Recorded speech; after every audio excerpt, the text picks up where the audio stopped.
ಶ್ರೀ ಗುರುಭ್ಯೋ ನಮಃ. ಹರಿ ಓಂ.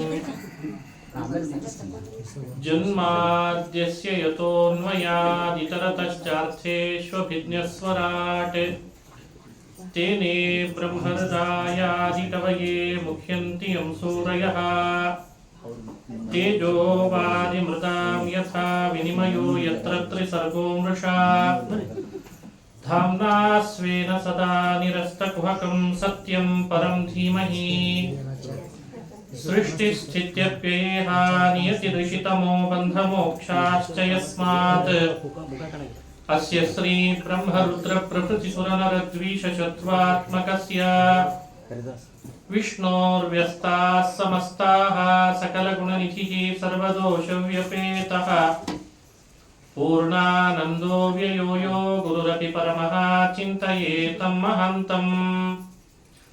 ನಾರಾಯಣಂ ನಮಸ್ಕೃತ್ಯ ನರಂ ಚೈವ ನರೋತ್ತಮಂ ದೇವೀಂ ಸರಸ್ವತೀಂ ವ್ಯಾಸಂ ತತೋ ಜಯಮುದೀರಯೇತ್. ಯಂ ಪ್ರವ್ರಜन्तಮನುಪೇತಮಪೇತಕೃತ್ಯಂ ದ್ವೈಪಾಯನೋ ವಿರಹಕಾತರಾಜುಹಾವ ಪುತ್ರೇತಿ ತನ್ಮಯತಯಾ ತರವೋಪಿ ನೇದುಃ तं ಸರ್ವಭೂತಹೃದಯಂ ಮುನಿಮಾನತೋಸ್ಮಿ. ಅಭ್ರಮಂ ಭಂಗರಹಿತಂ ಅಜಡಂ ವಿಮಲಂ ಸದಾ ಆನಂದತೀರ್ಥಮತುಳಂ ಭಜೆ ತಾಪತ್ರಯಾಪಹಂ. ಮೂಕೋಪಿ ಯತ್ಪ್ರಸಾದೇನ ಮುಕುಂದ ಶಯನಾಯತೆ ರಾಜರಾಜಾಯತೆ ರಿಕ್ತೋ ರಾಘವೇಂದ್ರಂ ತಮಾಶ್ರಯೇ. ಆಪಾದಮೌಲಿಪರ್ಯಂತಂ ಗುರುಣಾಮಾಕೃತಿಂ ಸ್ಮರೇತ್ ತೇನ ವಿಘ್ನಾಃ ಪ್ರಣಶ್ಯಂತಿ ಸಿದ್ಧ್ಯಂತಿ ಚ ಮನೋರಥಾಃ. ಸ್ವಸ್ತ್ಯಸ್ತು ಅಶೇಷ ಸತಾಂ ಸನ್ಮಂಗಲಾನಿ ಭವಂತು. ಶ್ರೀ ಹರಿವಾಯು ಗುರುಗಳ ಚರಣಾರವಿಂದಗಳಲ್ಲಿ ಭಕ್ತಿಪೂರ್ವಕ ಪ್ರಣಾಮಗಳನ್ನು ಅರ್ಪಿಸಿ, ಭಾಗವತ ದಶಮಸ್ಕಂಧದಲ್ಲಿ ಗೋಪಿಕಾ ಸ್ತ್ರೀಯರಿಗೆ ಕೃಷ್ಣ ಅವರು ಗೀತೆಯನ್ನು ಮಾಡ್ತಾ ಇನ್ನು ಪ್ರಾಣ ಬಿಡ್ತೇವೆ ಅಂತ ಕುಳಿತಾಗ ಕೃಷ್ಣ ದರ್ಶನ ನೀಡಿದ ಅಂತ ಕಥೆ. ಗೋಪಿ ಗೀತೆ ಎಲ್ಲರೂ ಅದನ್ನು ಪಠಣ ಮಾಡಬೇಕು ದಿನನಿತ್ಯ. ಬಹಳ ಮಹಿಮೋಪೇತವಾದದ್ದು ಅಂತ ನಾವು ಅನುಸಂಧಾನ ಮಾಡಿದ್ವಿ. ಗೋಪಿಕಾ ಸ್ತ್ರೀಯರೊಟ್ಟಿಗೆ ಕೃಷ್ಣ ಮಾಡಿದ ರಾಸಲೀಲೆ ಕೆಲವೊಮ್ಮೆ ಸಂಶಯ ಈಡು ಮಾಡುತ್ತದೆ. ಕೃಷ್ಣ ಹೀಗೆ ಮಾಡಿದ್ದು ಸರಿನಾ ಅಂತ. ವಿವಾಹಿತರಾದ ಗೋಪಿಕೆಯರ ಜೊತೆಗೆ ಪರಪುರುಷನಾದವನು ಕೃಷ್ಣ ರಾತ್ರೋರಾತ್ರಿ ಅವರನ್ನ ವೇಣುನಾದ ಮಾಡಿ ಕಲಿಸ್ತಿದ್ದ, ಅಪ್ಸರೆಯರೊಟ್ಟಿಗೆ ಸ್ತ್ರೀಯರೊಟ್ಟಿಗೆ ಆಟ ಆಡ್ತಾ ಇದ್ದ ಅಂದ್ರೆ ಇದು ಸಮಾಜಕ್ಕೆ ಏನ್ ಸಂದೇಶ ಕೊಟ್ಟ ಹಾಗಾಗ್ತದೆ? ಎಲ್ಲರೂ ಮಾಡೋ ಪ್ರಶ್ನೆನೇ ಇದು. ಕೃಷ್ಣನಲ್ಲಿ ಕಾಮ ಇತ್ತೋ ಏನೋ, ಎಷ್ಟು ಜನ ಹೆಂಗೆಳೆಯರ ಜೊತೆಗೆ ಆಟ ಆಡಿಬಿಟ್ಟ ಕೃಷ್ಣ ಅಂತ. ಇದಕ್ಕೆ ಬೇರೆ ಬೇರೆ ರೀತಿಯಿಂದ ಅನುಸಂಧಾನ ಮಾಡಿಸೋ ಪದ್ಧತಿ ಇದೆ. ಭಾಗವತದಲ್ಲಿ ಶುಕಮುನಿಗಳು ಪರೀಕ್ಷಿತ್ ರಾಜನಿಗೆ ಹೇಳುವಾಗ ಈ ಮಾತನ್ನು ಹೇಳ್ತಾರೆ. ಪರೀಕ್ಷಿತ್ ರಾಜ ಕೃಷ್ಣನ ಬಗ್ಗೆ ತಪ್ಪಾಗಿ ಅರ್ಥೈಸ್ಕೊಳ್ಬಾರ್ದು. ಯಾಕೆ ಅಂದ್ರೆ ಕೃಷ್ಣ ಅವನು ಪರಮ ಪುರುಷ, ಅವನಿಂದ ಯಾವತ್ತೂ ಧರ್ಮ ವ್ಯತಿಕ್ರಮ ನಡೆಯಲ್ಲ. ಶ್ರೀ ಶುಕ ಉವಾಚ ಧರ್ಮ ವ್ಯತಿಕ್ರಮೋ ದೃಷ್ಟ ಈಶ್ವರಾಣಾಂಚ ಸಾಹಸಂ ತೇಜೀಯಸಾಂ ನ ದೋಷಾಯ ವನ್ಹೇ ಸರ್ವಭುಜೋ ಯಥಾ. ತೇಜೀಯಸಾಂ ನ ದೋಷಾಯ, ತೇಜಸ್ವಿ ಪುರುಷರು ಲೋಕದಲ್ಲಿ ಧರ್ಮ ಮೀರಿದಂತೆ ತೋರಿದರೂ ಕೂಡ ಅವರಿಗೆ ಅದು ದೋಷಕ್ಕೆ ಕಾರಣ ಆಗಲ್ಲ ಅಂತಾರೆ. ಉದಾಹರಣೆಗೆ ವನ್ಹೇ ಸರ್ವಭುಜೋ ಯಥಾ ಅಂದ್ರು ಶುಕಮುನಿಗಳು. ಬೆಂಕಿ ಏನನ್ನು ಹಾಕಿದ್ರೂ ಕೂಡ ಅರಗಿಸ್ಕೊಳ್ತದೆ, ಸುಡುತ್ತದೆ, ಕರಗಿಸ್ತದೆ, ಭಸ್ಮ ಮಾಡ್ತದೆ, ಅರಗಿಸ್ಕೊಳ್ತದೆ. ನಾವು ಹಾಗಲ್ಲ. ಒಂದು ಸ್ವಲ್ಪ ಅನ್ನ ಜಾಸ್ತಿ ಹಾಕಿದ್ರೆ ಬೈಲಿಕ್ಕೆ ಪ್ರಾರಂಭ ಮಾಡ್ತೀವಿ ಮನೆ ಒಳಗೆ ಬಡಿಸುವಾಗ. ಆಹಾರದಲ್ಲಿ ವ್ಯತ್ಯಾಸ ಆದರೂ ತಡ್ಕೊಳ್ಳಲ್ಲ, ನೀರಿನಲ್ಲಿ ವ್ಯತ್ಯಾಸ ಆದ್ರೆ ದೇಹ ತಡೆಯಲ್ಲ. ಇದು ನಮ್ಮ ಪರಿಸ್ಥಿತಿ. ಆದರೆ ತೇಜಸ್ವಿಯಾದ ಕೃಷ್ಣನಿಗೆ ಮಾತ್ರ ಹಾಗಿಲ್ಲ ಅಂತಾರೆ. ನೈತತ್ ಸಮಾಚರೇ ಜಾತು ಮನಸಾಪಿ ಹ್ಯನೀಶ್ವರ. ಹೀಗೆ ದೊಡ್ಡವರೇ ಮಾಡಿದ ಮೇಲೆ ಅವನನ್ನು ನೋಡಿದವರು ಅದನ್ನು ಆಚರಣೆಗೆ ತರಬಹುದಾ ಹೇಗೆ ಅಂತ ಮತ್ತೆ ಪ್ರಶ್ನೆ. ಆಚರಣೆಯಲ್ಲಿ ತಂದು ಹೀಗ್ಯಾಕೆ ಮಾಡಿದ್ರಿ ನೀವು ಅದನ್ನ ಅಂತ ಕೇಳಿದ್ರೆ ಕೃಷ್ಣ ಮಾಡ್ಲಿಲ್ವೇ ಅಂತ ಸಮಜಾಯಿಸಿ ಹೇಳಲಿಕ್ಕೂ ಬರ್ತದಲ್ಲ.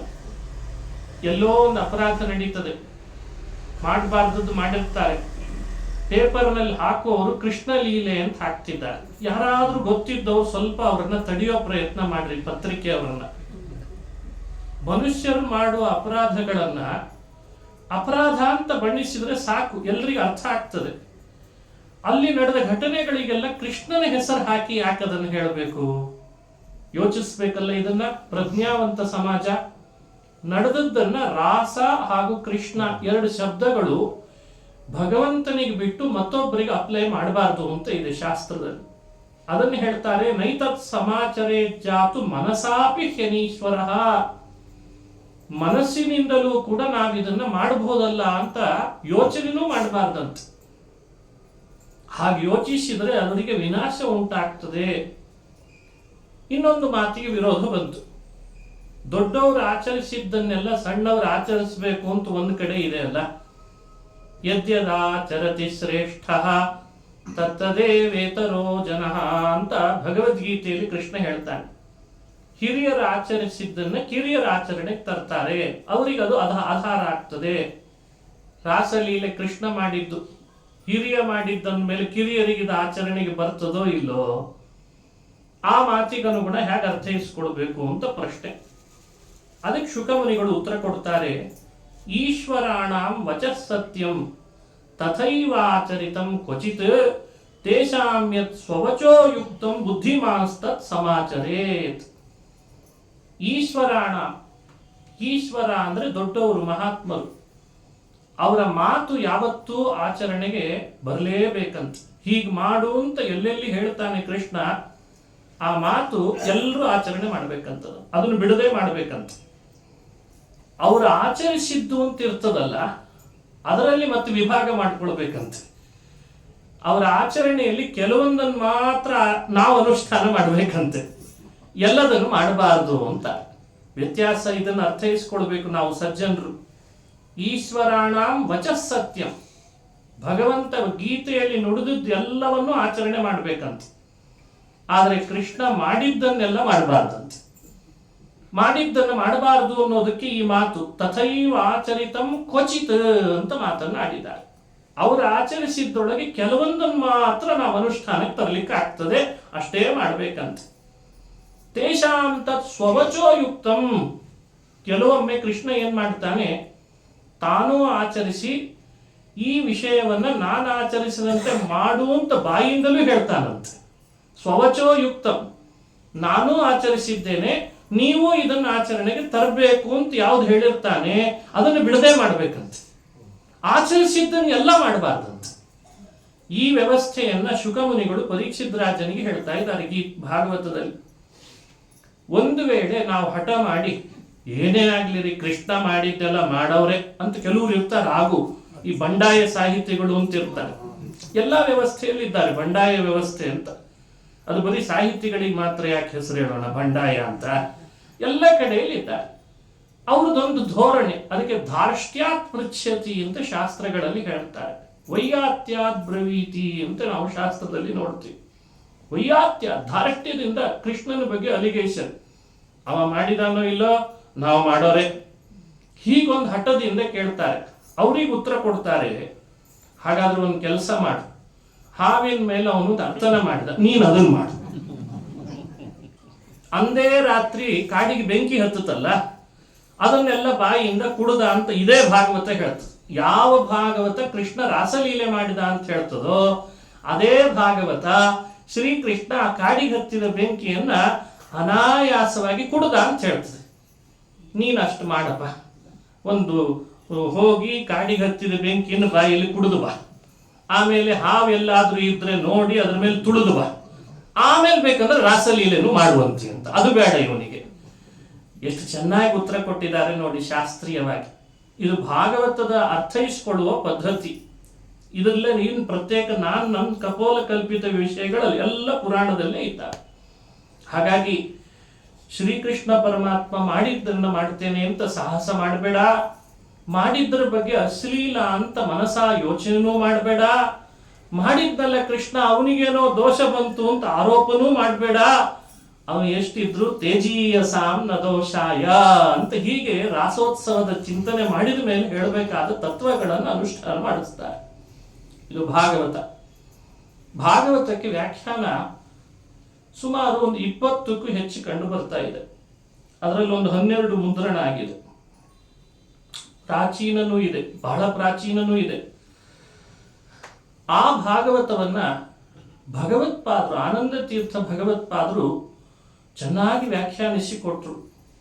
ಈ ಪುರಾಣದ ಈ ಭಾಗಕ್ಕೆ ವ್ಯಾಖ್ಯಾನಿಸುವಾಗ ಅವರು ಹೇಳ್ತಾರೆ, ಈ ಗೋಪಿಕೆಯರೆಲ್ಲ ಯಾರು, ಅವರಿಗಾದ್ರೂ ದೋಷ ಬಂತೋ ಇಲ್ಲೋ ಅಂತ ಇದ್ರ ಮೇಲಿನ ಚರ್ಚೆ ಮಾಡ್ತಾರೆ.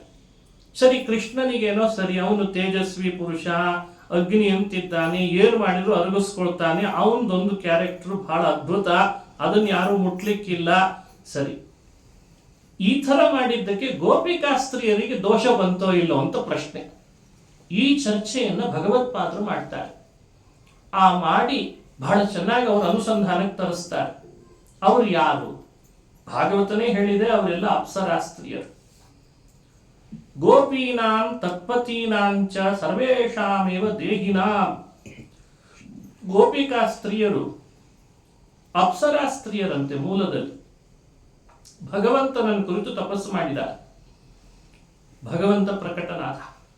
ಏನ್ ಬರಬೇಕು, ನಿನ್ನ ಅಂಗ ಸ್ಪರ್ಶ ಆದ್ರೆ ಸಾಕು ಅಂದ್ರಂತೆ. ಸ್ಪರ್ಶದ ಅಪೇಕ್ಷೆ ಅಲ್ಲಿ ಕಾಮ ಅಲ್ಲ, ಅಶ್ಲೀಲ ಅಲ್ಲ, ಅಪರಾಕೃತನಾದ ಚಿನ್ಮಯನ ಸ್ಪರ್ಶ ಆಗಲಿ ಅಂತ ಅಪೇಕ್ಷೆ. ಆಗ ದೇವರಂದ, ಲಕ್ಷ್ಮೀ ಸನ್ನಿಧಾನ ಇಲ್ದಿದ್ರೆ ನಾನು ಸ್ಪರ್ಶ ಮಾಡ್ಲಾರೆ ಅಂತಂದ. ಇದು ಭಗವಂತನ ನಿಯಮ. ಭಗವಂತ ಲಕ್ಷ್ಮಿ ಬಿಟ್ಟು ಮತ್ತೊಬ್ಬರು ಸ್ಪರ್ಶನೆ ಮಾಡ್ಲಾರ ಅಂತ.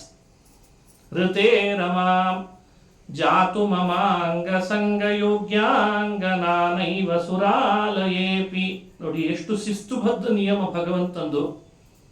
ಇಷ್ಟು ಜನರನ್ನ ಜಗತ್ತಿನಲ್ಲಿ ಸೃಷ್ಟಿಸಿಯೂ ಎಲ್ಲ ಜಗತ್ತಿನ ಅಧಿಕಾರ ತನ್ನ ಕೈಯಲ್ಲಿದ್ರೂ ಕೂಡ ಕಾಮದ ವಿಷಯದಲ್ಲಿ ಭಗವಂತ ಯಾವತ್ತೂ ಮಿಸ್ಗೈಡ್ ಆಗಲಿ ಮಿಸ್ಯೂಸ್ ಆಗಲಿ ಮಾಡಲ್ಲ ಅಂತದೆ ಪುರಾಣ.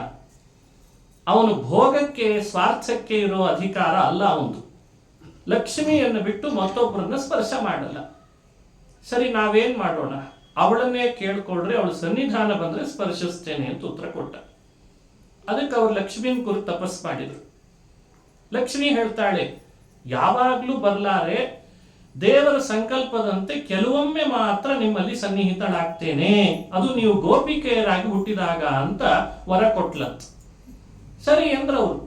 ಅಪ್ಸರೆಯರು ಗೋಪಿಕೆಯರಾಗಿ ಹುಟ್ಟಿದ್ದಾರೆ. ಹುಟ್ಟಿದಾಗ ಕೆಲವು ಸಮಯದಲ್ಲಿ ಮಾತ್ರ ಲಕ್ಷ್ಮೀ ಸನ್ನಿಧಾನ ಅವಳಲ್ಲಿ ಬಂತಂತ, ಅವರಲ್ಲೆಲ್ಲ. ಈ ರೀತಿ ಲಕ್ಷ್ಮೀ ಸನ್ನಿಧಾನಕ್ಕೆ ಅವಕಾಶ ಇದೆ, ಆಗ ಮಾತ್ರ ದೇವರವರ ಸ್ಪರ್ಶ ಮಾಡಿದ. ಎಲ್ಲಿವರೆಗೂ? ಗೋಕುಲದಲ್ಲಿದ್ದಂಥ ಮಣ್ಣಿನ ಕಣಕಣಗಳಲ್ಲೆಲ್ಲ ಲಕ್ಷ್ಮಿ ಸೇರಿದ್ಲಂತ ಭಗವಂತ ಅವತರಿಸಿದ ಮೇಲೆ. ಯಾಕೆಂದ್ರೆ ದೇವ್ರು ಎಲ್ಲಿ ಓಡಾಡ್ತಾನೋ ಏನೋ, ಯಾವುದೋ ಲತಾ ಮಂಟಪಕ್ಕೆ ಹೀಗೆ ವಾಲ್ಕೊಂಡು ನಿಲ್ತಾನೆ, ಅಲ್ಲಿ ನಾನಿರ್ಬೇಕು ಅಂತ ಆಡಂತೆ ಲಕ್ಷ್ಮಿ. ಅದನ್ನ ಗೋಪಿಕೆಯರೇ ಹೇಳ್ಬಿಟ್ರು. ಜಯತಿ ತೇಧಿಕಂ ಜನ್ಮನಾ ವ್ರಜಃ ಶ್ರಯತ ಇಂದಿರಾ ಅಂತ ಪದ ಹಾಕಿದ್ದಾರೆ ನೋಡಿ. ಇಂದಿರಾ, ಇಂದಿಂದಿರಶ್ಚನ್. ಇಂದಿರಾ ಅಂದ್ರೆ ಲಕ್ಷ್ಮೀ ದೇವಿ. ಇಂದಿರಾ ಲೋಕಮಾತಾಮ. ಇಂದಿರಾ ಅಂದ್ರೆ ಲಕ್ಷ್ಮಿ. ಎಲ್ಲೆಡೆಯಲ್ಲಿ ಲಕ್ಷ್ಮಿ ಸನ್ನಿಹಿತಳಾದ. ಹಾಗಾಗಿ ಲಕ್ಷ್ಮಿಯನ್ನು ಬಿಟ್ಟು ದೇವರು ಬೇರೆಯವರನ್ನ ಸ್ಪರ್ಶಿಸಲೇ ಇಲ್ಲ. ತಾತ್ವಿಕ ಅನುಸಂಧಾನ ಹೀಗೆ ಮಾಡ್ತಾರೆ ಹಿರಿಯರು. ಗೋಪಿಕೆಯರಲ್ಲಿ ಅವಳೇ ಸನ್ನಿಹಿತಳಾದದ್ದಕ್ಕೆ ದೇವರು ಅವಳನ್ನೇ ಸ್ಪರ್ಶಿಸಿದಾನೆ ಅಂತ ಅನುಸಂಧಾನ ಮಾಡಿಸ್ತಾರೆ. ಅದು ಅವರಿಗೋಸ್ಕರ ಹಾಗೆ ಮಾಡಿದ ಅಂತ ತಿಳ್ಕೊಳ್ಬೇಕು. ಇದಕ್ಕೂ ಮೇಲಿನ ವಿಷಯವನ್ನ ಭಗವತ್ಪಾದರು ಅನುಸಂಧಾನಕ್ಕೆ ತರಿಸ್ತಾರೆ. ಮತ್ತೆ ಒಬ್ಬರನ್ನ ವಿವಾಹ ಮಾಡ್ಕೊಂಡ್ಮೇಲೆ ಮತ್ತೊಬ್ಬ ಪುರುಷ ಅವರನ್ನು ಸ್ಪರ್ಶಿಸಿದ್ರೆ ಅದರದ್ದು ಪರಪುರುಷ ಸ್ಪರ್ಶದ ಅಪರಾಧ ಆಯ್ತಲ್ವೇ ಅಂತ ಪ್ರಶ್ನೆ. ಇದು ಸಾಮಾನ್ಯವಾಗಿ ಇವತ್ತಿನವರಿಗೆ ಈ ಉತ್ತರ ಏನು ಕೊಡ್ತದೆ ಈಗ ಮುಂದೆ, ಇದು ಕೂಡಲೇ ಎಲ್ಲರೂ ಒಪ್ಪಿರ್ತಾರೆ ಅಂತ ನಾನು ಹೇಳಲ್ಲ. ಆದ್ರೆ ಭಗವತ್ಪಾದರು ಇದೊಂದು ಆಧ್ಯಾತ್ಮಿಕವಾಗಿಯೂ ಒಂದು ದೈವದ ರಹಸ್ಯವನ್ನ ಅನುಸಂಧಾನ ಮಾಡಿಸ್ತಾರೆ. ದೇವಲೋಕದಲ್ಲಿ ಅಪ್ಸರೆಯರು ಅಂತ ಏನೊಂದು ಗುಂಪಿದೆ, ಅವರಿಗೆ ನಿಯತ ಒಬ್ಬ ಪುರುಷನ ಪತಿತ್ವ ಅಂತ ಇರಲ್ಲಂತ. ಆ ಸ್ತ್ರೀಯರ ಗುಂಪಿಗೆ ಹಾಗೆ ಲೆಕ್ಕ. ಆ ಸ್ತ್ರೀಯರು ಹಾಗೇ ವಾಸ ಮಾಡ್ತಾರೆ. ಒಬ್ಬನೇ ಪತಿ ಅಂತ ಒಂದು ವ್ಯವಸ್ಥಿತವಾದ ನಿಯತ ಪತಿಯ ಭಾವ ಇಲ್ಲ. ಶಚಿಗೆ ನಿಯತ ಪತಿ ಇಂದ್ರ, ಶ್ಯಾಮಲೆಗೆ ನಿಯತ ಪತಿ ಯಮ. ಹಾಗೇನೆ ಈ ಮುಂದಿರುವಂಥ ಉಷಾದೇವಿ, ಅವಳಿಗೆ ನಿಯತ ಪತಿ ಯಾರು? ಅಶ್ವಿನಿ ದೇವತೆಗಳು. ರತಿಗೆ ನಿಯತ ಪತಿ ಮನ್ಮಥ. ಇದು ನಿಯತ ನಿಯತ ಅಂತ ಒಂದು ವ್ಯವಸ್ಥೆ ಇದೆ ದೇವಲೋಕದಲ್ಲಿ. ಎಲ್ಲ ಥರದಿಂದಲೂ ಅವರು ನಿಯತರಾಗಿ, ಭೂಮಿಗೆ ಬಂದ್ರು ಅವರೇ ಬರ್ತಾರಂತೆ ಪತಿಯಾಗಿ, ಪತ್ನಿಯರಾಗಿ. ನೋಡಿ, ಇದೆಲ್ಲ ತಿಳಿದಿರಬೇಕು. ಪುರಾಣಗಳನ್ನು ಅಧ್ಯಯನ ಮಾಡುವಾಗ ಇದು ಅನಿವಾರ್ಯವಾಗಿ, ಅವಶ್ಯವಾಗಿ ತಿಳಿಬೇಕಾದ ರಹಸ್ಯ.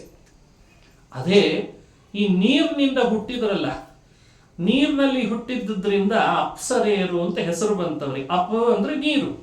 ನೀರಿನಲ್ಲಿ ಹುಟ್ಟಿದ ಬಹಳ ಸುಂದರರಾದ ಅಪ್ಸರೆಯರಿಗೆ ಮಾತ್ರ ಇಂಥ ಒಬ್ಬನೇ ಪತಿಯನ್ನು ವ್ಯವಸ್ಥೆ ಇಲ್ಲ ಅಂತಾರೆ ಭಗವತ್ಪಾದ. ಅವರಿಗೆ ಯಾವ ರೀತಿ ಹಾಗಾದ್ರೆ ಸಾಧನೆ, ಅವ್ರ ದಿನಚರಿ ಏನು ಅಂತ ಮುಂದಿನ ಪ್ರಶ್ನೆ. ಅದಕ್ಕೆ ಭಗವತ್ಪಾದರು ಉತ್ತರ ಕೊಡ್ತಾರೆ. ಅವರು ಅಲ್ಲಿರುವಂಥ ಉತ್ತಮ ದೇವತೆಗಳು ಯಾರಿರ್ತಾರೆ, ಇಂದ್ರ, ಕುಬೇರ, ದಿಕ್ಪಾಲಕರು, ಅವ್ರ ಮನೆಗಳಲ್ಲೆಲ್ಲ ಅವರ ಸೇವಕರಾಗಿ ಇರ್ತಾರಂತೆ. ವ್ಯವಸ್ಥಿತ ಅಲ್ಲೂ ನಿಗದಿತವಾಗಿ 1 ವರ್ಷವೋ 2 ವರ್ಷವೋ ಅಂತ ಒಂದು ನಿಯಮ ಹಾಕೊಂಡು ಅಲ್ಲಿರ್ತಾರಂತೆ. ಇದು ಅಪ್ಸರೆಯರಿಗಿರುವಂತಹ ವ್ಯವಸ್ಥೆ. ಹಾಗಾಗಿ ಅವರು ಭೂಮಿಗೆ ಬಂದಾಗ ನಿಯತಪತಿ ಅಂತ ವ್ಯವಸ್ಥೆನೇ ಇಲ್ದಿದ್ದವರಿಗೆ, ಸದಾ ಭಗವಂತನನ್ನು ಹೃದಯದಲ್ಲಿ ಕಾಣುವ ಶಕ್ತಿ ಇರುವ ಅವರು ಭೂಮಿಯಲ್ಲಿ ವಿವಾಹ ಮಾಡಿಕೊಂಡದ್ದು ಲೋಕದ ಮರ್ಯಾದೆಯನ್ನು ವ್ಯವಸ್ಥಿತವಾಗಿ ಕಾಪಾಡಿಕೊಂಡ್ರಂತೆ. ಹಾಗಾದ್ರೆ ಕೃಷ್ಣ ಏನಾದ? ಉಪಪತಿ ಅಂತಾದ. ಉಪಪತಿತ್ವ ಅಪ್ಸರೆಯರಿಗೆ ದೋಷ ಅಲ್ಲ ಅಂತಾಯ್ತು. ಬೇರೆ ಸ್ತ್ರೀಯರು ಇದನ್ನು ಅನುಷ್ಠಾನಕ್ಕೆ ತರಲಿಕ್ಕಿಲ್ಲ ಅಂತ ಭಗವತ್ಪಾದರು ನಿರ್ಣಯ ಕೊಡ್ತಾರೆ. ಇದು ಅದರ ಮೇಲಿನ ವಿಷಯ. ಅದಕ್ಕೂ ಮೇಲಿನ ವಿಷಯವನ್ನು ಭಗವತ್ಪಾದರು ಚಿಂತನೆ ಕೊಡ್ತಾರೆ. ಸಾಧನೆಯ ವಿಷಯ ಕೇಳ್ತಲ್ಲ, ಅವರಿಗೆ ಸಾಧನೆ ಹೇಗಿರ್ತದೆ ಅಂದ್ರೆ ಎಷ್ಟು ವಿಚಿತ್ರ ನೋಡಿ. ದೇವತಾ ಸ್ತ್ರೀಯರಲ್ಲಿ ಲಕ್ಷ್ಮಿ ಮಾತ್ರ ದೇವರನ್ನ ಪತಿತ್ವೇನ ಉಪಾಸನೆ ಮಾಡ್ಬೇಕಂತ ಮಾಡ್ತಾಳೆ. ದೇವರಿಗೆ, ಲಕ್ಷ್ಮಿಗೆ ಮಾತ್ರ ಆ ಒಂದು ಅವಕಾಶ. ತನ್ನನ್ನ ತಾನು ಪೂರ್ಣವಾಗಿ ತನ್ನ ಪತಿ ಅಂತ ಉಪಾಸನೆ ಮಾಡಲಿಕ್ಕೆ ಭಗವಂತ ಲಕ್ಷ್ಮಿಗೆ ಅವಕಾಶ ಕೊಟ್ಟಿದ್ದಾನೆ. ನದಿಗಳಿದ್ದಾವೆ. ನದಿಗಳು ಅಂದ್ರೆ ಗಂಗಾ, ಯಮುನಾ, ಸರಸ್ವತಿ. ದಿನಾ ಸ್ನಾನ ಮಾಡಬೇಕಾದ್ರೆ ನೆನೆಸ್ಬೇಕು ಅವರನ್ನ. ಆ ನದಿಗಳೆಲ್ಲ ಭಗವಂತನನ್ನ ಮಾವ ಅಂತ ಹೇಳಿ ಉಪಾಸನೆ ಮಾಡ್ತಾರಂತ. ಮಾವ ಅಂತ ಆತ. ಎಷ್ಟು ವಿಚಿತ್ರ ಇದೆ ನೋಡಿ. ಗಂಗೆ ನೋಡಿದ್ರೆ ದೇವರಿಂದಲೇ ಅವತರಿಸಿದಾಳೆ, ಆದರೂ ಮಾವ ಇತ್ಯಾದಿಗಳೆಲ್ಲ ಅವರಿಗೆ ಉಪಾಸನೆಗೆ ಅವಕಾಶ ಕೊಟ್ಟಿದ್ದಾನೆ ಶ್ರೀಹರಿ. ಆಮೇಲೆ ಈ ಅಪ್ಸರೆಯರಿಗೆಲ್ಲ ಭಗವಂತನನ್ನ ಉಪಪತಿ ಅರ್ಥಾತ್ ಜಾರಾನ ಉಪಾಸನೆಗೆ ಅವಕಾಶ ಕೊಟ್ಟಿದ್ದಾರಂತೆ. ಆದರೆ ಇದನ್ನು ಬೇರೆಯವರಿಗೆ ಹೀಗೆ ಅವಕಾಶ ಇಲ್ಲ ಉಪಾಸನೆ ಮಾಡಲಿಕ್ಕೆ. ನಾವೆಲ್ಲ ಉಪಾಸನೆ ಕೇವಲ ಸತ್, ಚಿತ್, ಆನಂದ, ಆತ್ಮ, ಪೂರ್ಣ ಇಷ್ಟೇ ಮಾಡೋದಂತೆ ನಮಗೆ. ದೇವರ ಉಪಾಸನೆಯ ರಹಸ್ಯವನ್ನು ಭಗವತ್ಪಾದರು ತಿಳಿಸಿ ಅವರಿಗಂಥ ಒಂದು ಸಾಮರ್ಥ್ಯ, ಉಪಾಸನೆಯ ಅರ್ಹತೆ ಇದ್ದದ್ರಿಂದ ಅವರಿಗೆ ಮಾತ್ರ ಭಗವಂತ ಹಾಗೆ ವ್ಯವಸ್ಥೆ ಕೊಟ್ಟಿದ್ದಾನೆ. ಎಲ್ಲರೂ ಇದನ್ನ ಮಿಸ್ಯೂಸ್ ಮಾಡಿಯೋ, ಕೃಷ್ಣನ ಬಗ್ಗೆಯೋ, ಅಪ್ಸರೆಯರ ಬಗ್ಗೆಯೋ ತಾತ್ಸಾರ ಮಾಡಿ ನೋಡೋ ಹಾಗಿಲ್ಲ ಅಂತ ಎಚ್ಚರಿಕೆ ಕೊಡ್ತಾರೆ. ಹಾಗಾಗಿ ಗೋಪಿಕಾ ಸ್ತ್ರೀಯರ ಬಗ್ಗೆನೂ ಬೆರಳು ಮಾಡೋ ಹಾಗಿಲ್ಲ, ಶ್ರೀಕೃಷ್ಣನ ಬಗ್ಗೆನೂ ಬೆರಳು ತೋರಿಸಿ ಮಾತನಾಡೋ ಹಾಗಿಲ್ಲ ಅಂತಂದಿದ್ದಾರೆ. ಹೀಗಿಷ್ಟು ರಹಸ್ಯ ತಿಳಿದ ಮೇಲೆ ವ್ಯಾಸರಾಜರು ಒಂದು ಮಾತು ಹೇಳ್ತಾರೆ. ಇಷ್ಟು ರಹಸ್ಯ ಇದೆಯಲ್ಲ ಅಂತ ಹೇಳಿ ಅವರಂದ್ರು, ಯಾರಿಷ್ಟು ತಿಳಿದುಕೊಂಡು ಕೃಷ್ಣನನ್ನ ನಾನು ಹೇಳ್ದ ಹಾಗೆ ತಿಳಿತಾರೋ ಅವರ ಪಾಪಗಳನ್ನು ಕೃಷ್ಣ ಕಳೀತಾನೆ ಅಂತ ಅವ್ರು ಖಾತ್ರಿ ಕೊಟ್ರು. ಎಲ್ಲಿ ಹೇಳ್ತಾರೆ? ಜಾರತ್ವತ ನದಿ ಮಾಡಿದ ಪಾಪಗಳೆಲ್ಲ ಗೋಪಿ ಜನ ಜಾರ ಎಂದರೆ ಸಾಲದೆ, ಚೋರತ್ವತ ನದಿ ಮಾಡಿದ ಪಾಪಗಳೆಲ್ಲ ನವನೀತ ಚೋರ ಎಂದರೆ ಸಾಲದೆ. ಇದು ವ್ಯಾಸರಾಜರು ಹೇಳಿರುವ ಮಾತು. ಈ ಮಾತನ್ನು ಯಾಕೆ ಹೇಳ್ತಾರೆ? ಭಗವಂತನನ್ನ ಗೋಪೀಜನ ಜಾರ ಅಂತ ತಿಳಿದು ಅವನನ್ನ ಈ ರಹಸ್ಯಗಳನ್ನು ಅರ್ಥೈಸ್ಕೊಳ್ರಿ ಅಂದ್ರೆ ನಾವೇನಾದ್ರೂ ಜಾರತ್ವತನದಿ ಪಾಪ ಮಾಡಿದ್ರೆ ಅದನ್ನು ಕಳಿತಾನೆ ಅಂತ ಖಾತ್ರಿ ಕೊಡ್ತಾರೆ. ದೇವರನ್ನ ನವನೀತ ಚೋರ ಅಂತ ಆರಾಧಿಸ್ರಿ, ನಾವೇನಾದ್ರೂ ಪಾಪದ ಕೆಲಸ, ಕಳ್ಳತನ ಮಾಡಿದ್ರೆ ಅದನ್ನ ದೇವರು ಕಳಿತಾನೆ ಅಂತ. ದೇವರನ್ನು ಜಾರ ಅಂತ ಚಿಂತಿಸಿದ್ರೆ ನಮ್ಮ ಜಾರತನದ ದೋಷ ಹೋಗ್ತದೆ ಅಂದ್ರೆ ಭಗವಂತನ ಮಹಿಮೆ ಎಷ್ಟು ಅದ್ಭುತ ಅಂತ ತಿಳುವಳಿಕೆಗೆ ಬರ್ತದೋ ಇಲ್ಲೋ. ಇದು ರಹಸ್ಯ. ಇನ್ನೂ ಹೆಚ್ಚಿಂದಿದೆ, ಮತ್ತೊಂದು ಸರಿ ಚಿಂತಿಸ್ಬೋದು. ಇನ್ನು ಗೋಪಿಕಾ ಸ್ತ್ರೀಯರೊಟ್ಟಿಗೆ ಕೃಷ್ಣ ವಿಹಾರ ಮಾಡಿದ್ದನ್ನ ವಾದಿರಾಜರು ಮತ್ತೊಂದು ರೀತಿ ಚಿಂತಿಸ್ತಾರೆ. ಈ ರಾಸೋತ್ಸವ ನೋಡ್ಲಿಕ್ಕೆ ಬಂದಂತಹ ಪ್ರೇಕ್ಷಕರು ಯಾರು ಅಂತ. ಪ್ರೇಕ್ಷಕರಿಲ್ದೇನೆ ಕುಣಿತ, ನರ್ತನ, ಸಂಗೀತ ಏನ್ ಶೋಭಿಸ್ತದೆ? ಎಲ್ಲ ಬೇಕು ಬದುಕಿನಲ್ಲಿ. ಸಂಗೀತ ಬೇಕು, ಸಾಹಿತ್ಯ ಬೇಕು, ಕಲೆಗಳು ಬೇಕು. ಅದರದ್ದು ಅಭಿವ್ಯಕ್ತಿ ಪ್ರೇಕ್ಷಕರ ಮುಂದೆ ಆಗಬೇಕು. ರಾತ್ರೋರಾತ್ರಿ ಚಂದ್ರೋದಯದಲ್ಲಿ ಕೃಷ್ಣ ರಾಸವಿಹಾರ ಮಾಡ್ತಾ ಇದ್ರೆ ಎದ್ದು ಬರೋರು ಯಾರು ನೋಡ್ಲಿಕ್ಕೆ? ಅದನ್ನ ನೋಡೋರೇ ಇಲ್ಲ ಅಂದ್ರೆ ಇವ ಅಷ್ಟು ಉತ್ಸಾಹದಿಂದ ಕುಣದ ಹೇಗೆ? ಅದಕ್ಕೆ ರಾಜರು ಹೇಳ್ತಾರೆ, ಯಸ್ಮಿನ್ ಉದ್ಯತಿ ನಾಗ ಕೇಕಿ ನಕುಲಾಹ ಭೇರುಂಡ ಸಿಂಹದ್ವಿಪಾಹ ಘೋಷಾರ್ದೂಲ ಮೃಗಾಹ. ಇವರು ವರ್ಣನೆ ಮಾಡುವ ಪದಗಳನ್ನು ಗಮನಿಸಬಹುದು, ಅರ್ಥ ತಿಳಿಬಹುದು. ಕೃಷ್ಣ ರಾಸಲೀಲೆ ನಡೆಸ್ತಿದ್ರೆ ಒಂದೇ ಕಡೆಯಲ್ಲಿ ಅಂದಿನ ರಾತ್ರಿಗಳಲ್ಲಿ ನಾಗ ಕೇಕಿ ನಕುಲಾಹ, ಹಾವುಗಳು ಹುತ್ತದಿಂದ ಹೊರ ಬರ್ತಿದ್ವಂತೆ. ಕೇಕಿ ಅಂದ್ರೆ ನವಿಲು, ನಕುಲ ಅಂದ್ರೆ ಮುಂಗ್ಸಿ ಒಟ್ಟೊಟ್ಟಿಗೆ ನಿಂತಿರ್ತಿದ್ವಂತೆ. ಟಿಕೆಟ್ ಇಲ್ಲ, ಏನಿಲ್ಲ. ಕೆಲವರು ಹಾಡು ಹೇಳ್ತಾರೆ ಅಂದ್ರೆ ಟಿಕೆಟ್ ಮಾಡಿಸೇ ಹೋಗ್ಬೇಕಲ್ಲ, ಇಲ್ಲೇನ್ ಟಿಕೆಟ್ ಇಲ್ಲ, ಫ್ರೀ ಶೋ ಅಂತಂತಿರ್ತಾರಲ್ಲ, ಉಚಿತ ವ್ಯವಸ್ಥೆ ಎಲ್ಲ ಕೃಷ್ಣಂದು. ಯಾರು ಬೇಕಾದ್ರೂ ಬರ್ಬೋದು. ಹಾವುಗಳು ಬಂದಿದ್ದಾವೆ, ಜೊತೆ ಜೊತೆಯಲ್ಲೇ ನವಿಲು ಬಂದಿವೆ, ಮುಂಗ್ಸಿ ಬಂದಿದೆ. ನಾಗ ಕೇಕಿ ನಕುಲಾಹ ಭೇರುಂಡ ಸಿಂಹದ್ವಿಪಾಹ. ಭೇರುಂಡ ಅಂತ ಒಂದು ಗಂಡ ಭೇರುಂಡ ಅಂತ ಪಕ್ಷಿ. ಸಿಂಹಕ್ಕೂ ಅದಕ್ಕೂ ಆಗ ಬರಲ್ಲ, ಆದ್ರೆ ಅದು ಜೊತೆಗೆ ಬಂದಿತ್ತಂತೆ. ಪಕ್ಕದಲ್ಲಿ ಸಿಂಹ, ಪಕ್ಕದಲ್ಲಿ ಭೇರುಂಡ, ಅದರ ಪಕ್ಕದಲ್ಲಿ ಆನೆ ನಿಂತಿದೆ. ದ್ವಿಪಾಹ. ಈ ದೃಶ್ಯ ಚಿತ್ರದಲ್ಲಿ ಯಾರಾದ್ರೂ ಬಿಡಿಸಿದ್ರೆ ನೋಡ್ಬೋದು ಅಷ್ಟೇ ಇದನ್ನೇ ನೀವು. ಅಥವಾ ಸರ್ಕಸ್ ನಲ್ಲಿ ಸ್ವಲ್ಪ ಪ್ರಯಾಸ ಪಟ್ರೆ ಒಟ್ಟಿಗೆ ನಿಲ್ಲಿಸಬಹುದು ಎರಡನ್ನು, ಅದು ಕಷ್ಟನೇ. ಆದ್ರೆ ಕೃಷ್ಣ ಹಾಗೆ ನಿಲ್ಲಿಸಿತ್ತಂತೆ. ಎಲ್ಲವನ್ನ ತರಿಸಿ ತನ್ನ ನಾದದಿಂದ, ತನ್ನ ನರ್ತನದಿಂದ, ತನ್ನ ಹಾವಭಾವಗಳಿಂದ, ತನ್ನ ಕಣ್ಣಿನಿಂದ ಜಗತ್ತನ್ನು ಹೇಗೆ ಕೃಷ್ಣ ನಿಯಂತ್ರಿಸ್ತಾನೆ ಅಲ್ಲಿಗೆ ಈ ಘಟನೆ ನಿದರ್ಶನ ಅಂತ. ಗೋಶಾರ್ದೂಲ ಮೃಗಾಹ. ಆಕಳುಗಳು ಹಿಂಡೆ ಬರ್ತಾವೆ. ಕೃಷ್ಣ ಅಂದ್ಮೇಲೆ ಆಕಳು ಬಂದಿರ್ತಾರೆ. ಶಾರ್ದೂಲ ಪಕ್ಕದಲ್ಲಿ ಹುಲಿಗಳು ಬಂದಿದ್ವಂತ. ಮೃಗಾಹ ಜಿಂಕೆಗಳು ಬಂದಿದ್ದ. ಪರಸ್ಪರ ವಿರುದ್ಧವೇ ಅಷ್ಟೇ. ಗೋಶಾರ್ದೂಲ ಮೃಗಾಹ ಕಿರಾತ ವಿಹಗಾಹ. ಪಕ್ಷಿಗಳ ಜಾತಿಯಲ್ಲಿ ಕಿರಾತ ಅಂತ ಒಂದಿದೆ. ಅದು ಉಳಿದ ಪಕ್ಷಿಗಳ ಜೊತೆಗೆ ಸೇರಿಸಲ್ಲ ಅಂತವು. ಅವು ಸೇರಿಸಲ್ಲ, ಇದು ಹೋಗಲ್ಲ. ಅದು ಸ್ವಲ್ಪ ಪಕ್ಷಾತೀತ ಇರಬೇಕದು, ಜಾತ್ಯಾತೀತ ಪಕ್ಷಿ ಅನ್ನಿಸ್ತದದು. ಅದು ಯಾವತ್ತು ಇದ್ರ ಕಡೆಗೆ ಹೋಗಲ್ಲ ಅಂತ. ಆ ಪಕ್ಷಿಗಳು ಕೂಡ ಅವತ್ತು ಒಟ್ಟಿಗೆ ಸೇರಿದ್ವು ಅಂತ. ಒಂದೇ ಆಸನದಲ್ಲಿ ಅವು ಕೂತ್ಕೊಂಡಿದ್ದಾವೆ ಬಂದು. ಇಷ್ಟು ಬಂದು ಪ್ರಾಣಿಗಳು ಲೋಕದಲ್ಲಿ ಅತಿ ಪ್ರಸಿದ್ಧ ವಿರೋಧಿಗಳು ಅಂತ, ವಿರೋಧಿ ಬಣ ಅಂತ ಕರೀತಾರೆ ಇವಕ್ಕೆ. ಕೃಷ್ಣನ ರಾಸ ನೋಡುವಾಗ ಒಟ್ಟು ಸೇರಿದ್ವಲ್ಲ. ಅದಕ್ಕೆ ವಾದರಾಜರಂದ್ರು, ಯಾರ್ಯಾರು ಗೋಪಿಕೆಯರೊಟ್ಟಿಗೆ ಕೃಷ್ಣ ಮಾಡಿದ ರಾಸಲೀಲೆಯನ್ನ ಮನಸಾ ಚಿಂತಿಸ್ತಾರೆ, ಪಕ್ಷಿ ಪ್ರಾಣಿಗಳ ವಿರೋಧನೇ ಮರೆಸ್ತಾನಂತೆ.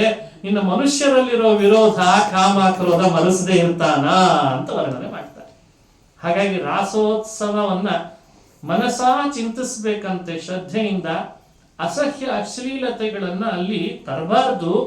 ಬಹಳ ಶ್ರದ್ಧೆಯಿಂದ ಅನುಸಂಧಾನ ಮಾಡಿಬಿಟ್ರೆ ಅವರಿಗೆಲ್ಲ ಹೃದಯದ ರೋಗ ಪರಿಹಾರ ಮಾಡ್ತಾನಂತೆ. ಹೃದಯಕ್ಕೆ ಸಂಬಂಧಪಟ್ಟ ಕಾಯಿಲೆ ಇದ್ರೆ ಅದನ್ನ ರಾಸಕ್ರೀಡೆ ಚಿಂತನೆಯಿಂದ ಹೋಗ್ತದೆ ಅಂತ ಶುಕಮುನಿಗಳು ಫಲ ಹೇಳ್ತಾರೆ ನೋಡಿ. ವಿಕ್ರೀಡಿತಂ ವ್ರಜವಧೂಭಿರಿದಂಚ ವಿಷ್ಣೋ ಶ್ರದ್ಧಾನ್ವಿತೋನು ಶೃಣುಯಾದಥ ವರ್ಣಯೇದ್ಯಃ ಭಕ್ತಿಂ ಪರಾಂ ಭಗವತಿ ಪ್ರತಿಲಭ್ಯ ಕಾಮಂ ಹೃದ್ರೋಗಮಾಶ್ವಪಹಿನೋತ್ಯಚಿರೇಣ ಧೀರಃ. ಇದು ರಾಸೋತ್ಸವದ ಶ್ರದ್ಧೆಯಿಂದ ಶ್ರವಣ, ಶ್ರದ್ಧೆಯಿಂದ ಹೇಳುವಿಕೆ ಮಾಡಿದರೆ ಭಕ್ತಿಂ ಪರಾಂ ಭಗವತಿ ಪ್ರತಿಲಭ್ಯ, ಭಗವಂತನಲ್ಲಿ ಅತಿಶಯಿತ ಭಕ್ತಿ ಜೊತೆಗೆ ಹೃದ್ರೋಗಮಾಶು ಅಪಹಿನೋತಿ, ಹೃದಯಕ್ಕೆ ಸಂಬಂಧಪಟ್ಟ ಕಾಯಿಲೆಗಳೆಲ್ಲ ದೂರ ಆಗ್ತಾವಂತೆ. ಪರೀಕ್ಷೆ ಮಾಡಿ ನೋಡ್ರಿ, ಪರೀಕ್ಷೆ ಮಾಡಿರ್ಬೇಕಂದ್ರೆ ಎಂಥ ಅದ್ಭುತ ರಾಸೋತ್ಸವ. ಹಾರ್ಟ್ ಅಟ್ಯಾಕೆ ಬರಲ್ಲ ಅಂತ ಅರ್ಥ. ಹೃದ್ರೋಗ ಅಂದ್ರೆ ಹಾರ್ಟ್ ಅಟ್ಯಾಕ್ ತಾನೆ. ಹೃದ್ರೋಗಮಾಶ್ವಪಹಿನೋತ್ಯಚಿರೇಣ ಧೀರಃ ತಂದಿದ.